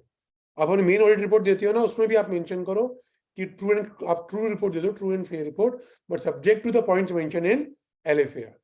और आपको जो पॉइंट मेंशन करना है, आपको लगता है यार अकाउंट तो एनपीए तो नहीं कर सकते पर अकाउंट है खराब, तो आप LFAR में मेंशन करो। जो भी पॉइंट आपको लगता है, mention all your points in the LFAR, but generalize comment मत करो कि कहीं LFAR की कॉपी पेस्ट आपको मिल गई, आपने कमेंट कर दिया। स्पेसिफिकली LFAR में आपको अकाउंट भी मेंशन करने पड़ेंगे, आपने कौन कौन से अकाउंट देखे हैं और किस particular account number, customer ID में क्या क्या आपको इशू मिला है। क्योंकि हर बैंक में अब सिस्टम ही हो गया फ्रेंड्स, LFAR में आपको बताना पड़ेगा कितने % एडवांसेस आपने कवरेज किए। से किसी ब्रांच का टर्नओवर 50 करोड़ है और आपको लगता है कि एवरेज मुझे 20% एडवांस कवर करनी चाहिए, तो आपको 10 करोड़ का अकाउंट तो देखने ही पड़ेंगे। 10 करोड़ का अकाउंट इंपॉर्टेंट बता रहा हूँ। जनरली टर्नओवर, मेरी एडवाइस ये है कि 20 से 25% तो टर्नओवर बैंक के आपको कवर करना ही चाहिए, एडवांसेस देखने ही चाहिए। टॉप 10 अकाउंट्स किसी भी बैंक के होते हैं, टॉप 10 अकाउंट, टॉप 10 कस्टमर जो है वो तो आपको देखने ही चाहिए बैंक में पर्टिकुलरली। ये दो चीज का आप स्पेशली ध्यान रखें, और जो मेंशन करना है आपको LFAR में मेंशन करें। अगेन वो पार्ट है, वो सीरियस चीज आपको लगती है तो आप सेंट्रल स्टेचुटरी ऑडिटर से फोन पे बात करें, they are bound to give you to reply. आप मेल भी डालें सेंट्रल स्टेचुटरी ऑडिटर को, 100% आपको रिप्लाई देंगे। आपको लगता है कोई फ्रॉड है तो आप सेंट्रल स्टेचुटरी ऑडिटर, बैंक का हायर मैनेजमेंट और आरबीआई को भी साथ में रिपोर्ट करो। और आपको लगता है कि कोई कंफ्यूजन है, आपको कोई समझ में नहीं आ रहा, तो ICAI का AASB और ब्रांच लेवल पे भी जयपुर ब्रांच ने भी अपनी एक सेल बना रखी है, बहुत सारे ICAI की कमिटी से सेल बना रखी है। आप वहाँ मेल डालें, आपको रिप्लाई मिलेगा, आप पूछिए अपने रिप्रेजेंटेटिव से, आपको रिप्लाई मिलेगा। तो कहने का मतलब ये कि जब भी सेटिस्फाई नहीं हुए, बिना सेटिस्फाई आप कोई काम नहीं करें, टेक योर ओन टाइम। आपको लगता है 1 दिन 2 दिन और लगना है, टाइम लगाएं, सेटिस्फाई हुए, उसके बाद ही आप अपनी ऑडिट रिपोर्ट साइन करें। बाकी तो एक पुरानी कहावत है फ्रेंड्स की, हम लोग मतलब you can take a horse to the river but you can not force him to drink water. तो प्लीज आप सब लोग समझते हैं कि आप लोग को क्या कर रहे हैं, हम लोग आपको कितने ज्ञान बांटते हैं, अल्टीमेटली आप सब लोग को बहुत सारा ज्ञान पता है। तो आप लोग को खुद को डिसीजन लेना है कि आप लोग के सर्कमस्टेंसेस में कैसे ऑडिट परफॉर्म करनी है। It's your own task and you know how to perform it better.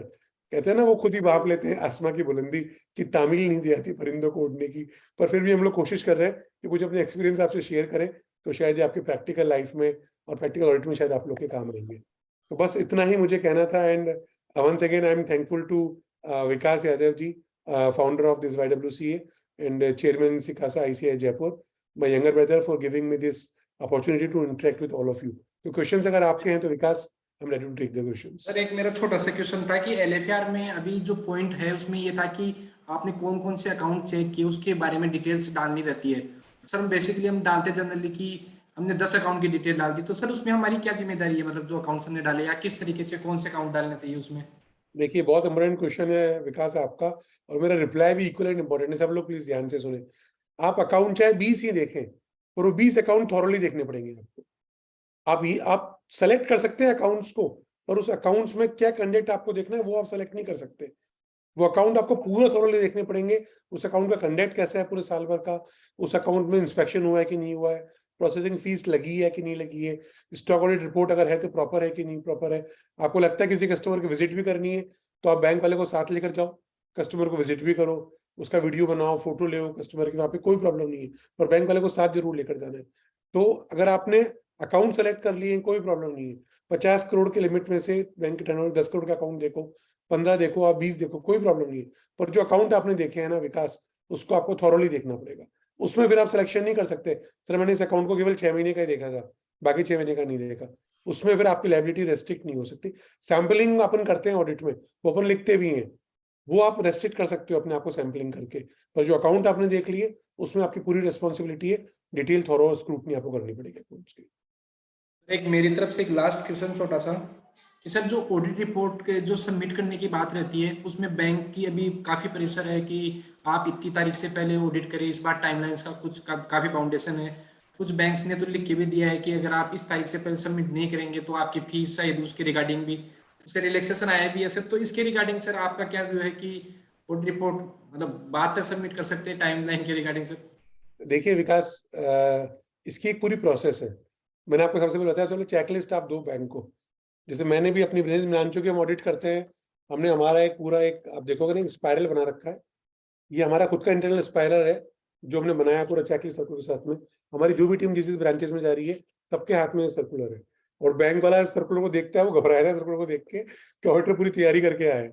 Number 1, आप चाहे इसको देखोगे नहीं कुछ भी, और आप वहां जाके कुछ भी नहीं पूछना है, सब चीज इसमें रेडी है।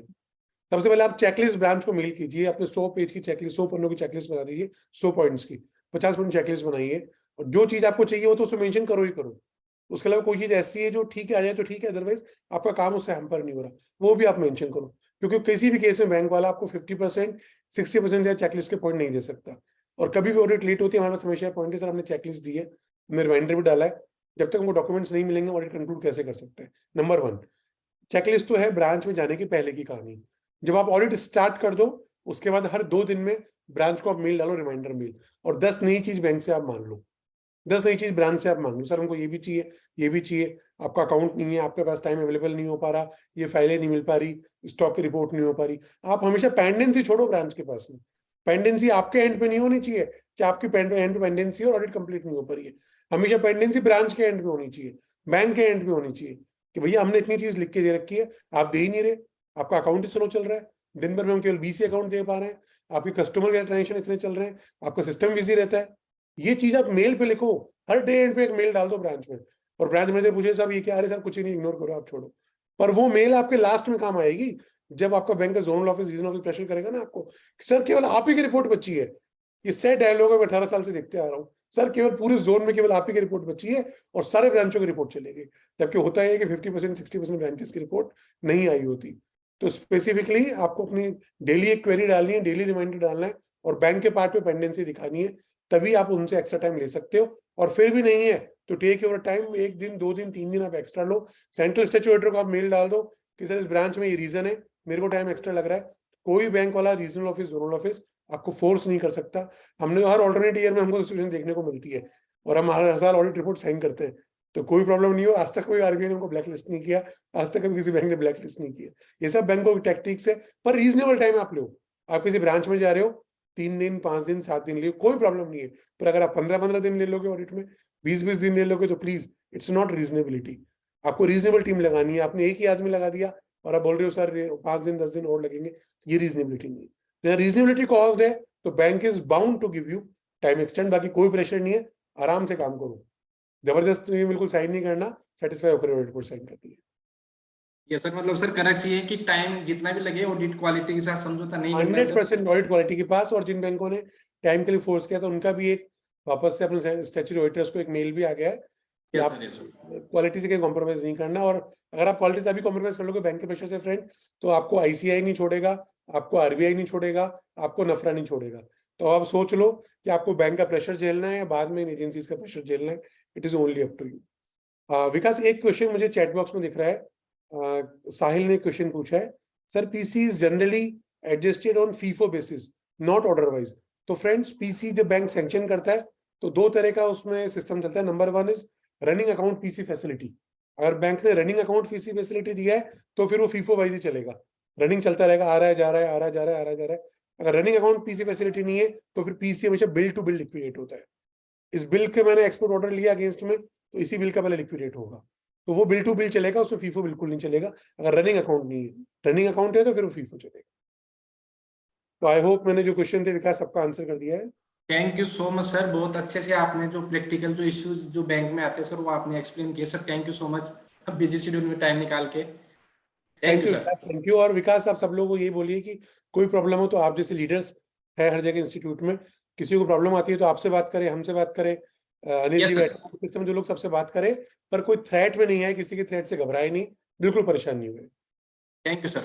बाकी सर मैं बताना चाहूंगा कि जो स्पीकर्स है आपके, अनिल जी थे, राजीव जी थे, अभिषेक सर के, मैं आपको सबको मैंने चैट बॉक्स में नंबर डाले हैं, तो आप मुझे मैसेज कर सकते हैं, मैं इनके नंबर भी प्रोवाइड करवा दूंगा आपको, ताकि ड्यूरिंग द ऑडिट भी आपको कोई प्रॉब्लम आती है रिपोर्टिंग से रिलेटेड या कुछ भी XYZ हो, आपको कुछ प्रॉब्लम आती है तो आप इनसे संपर्क कर सकते हैं।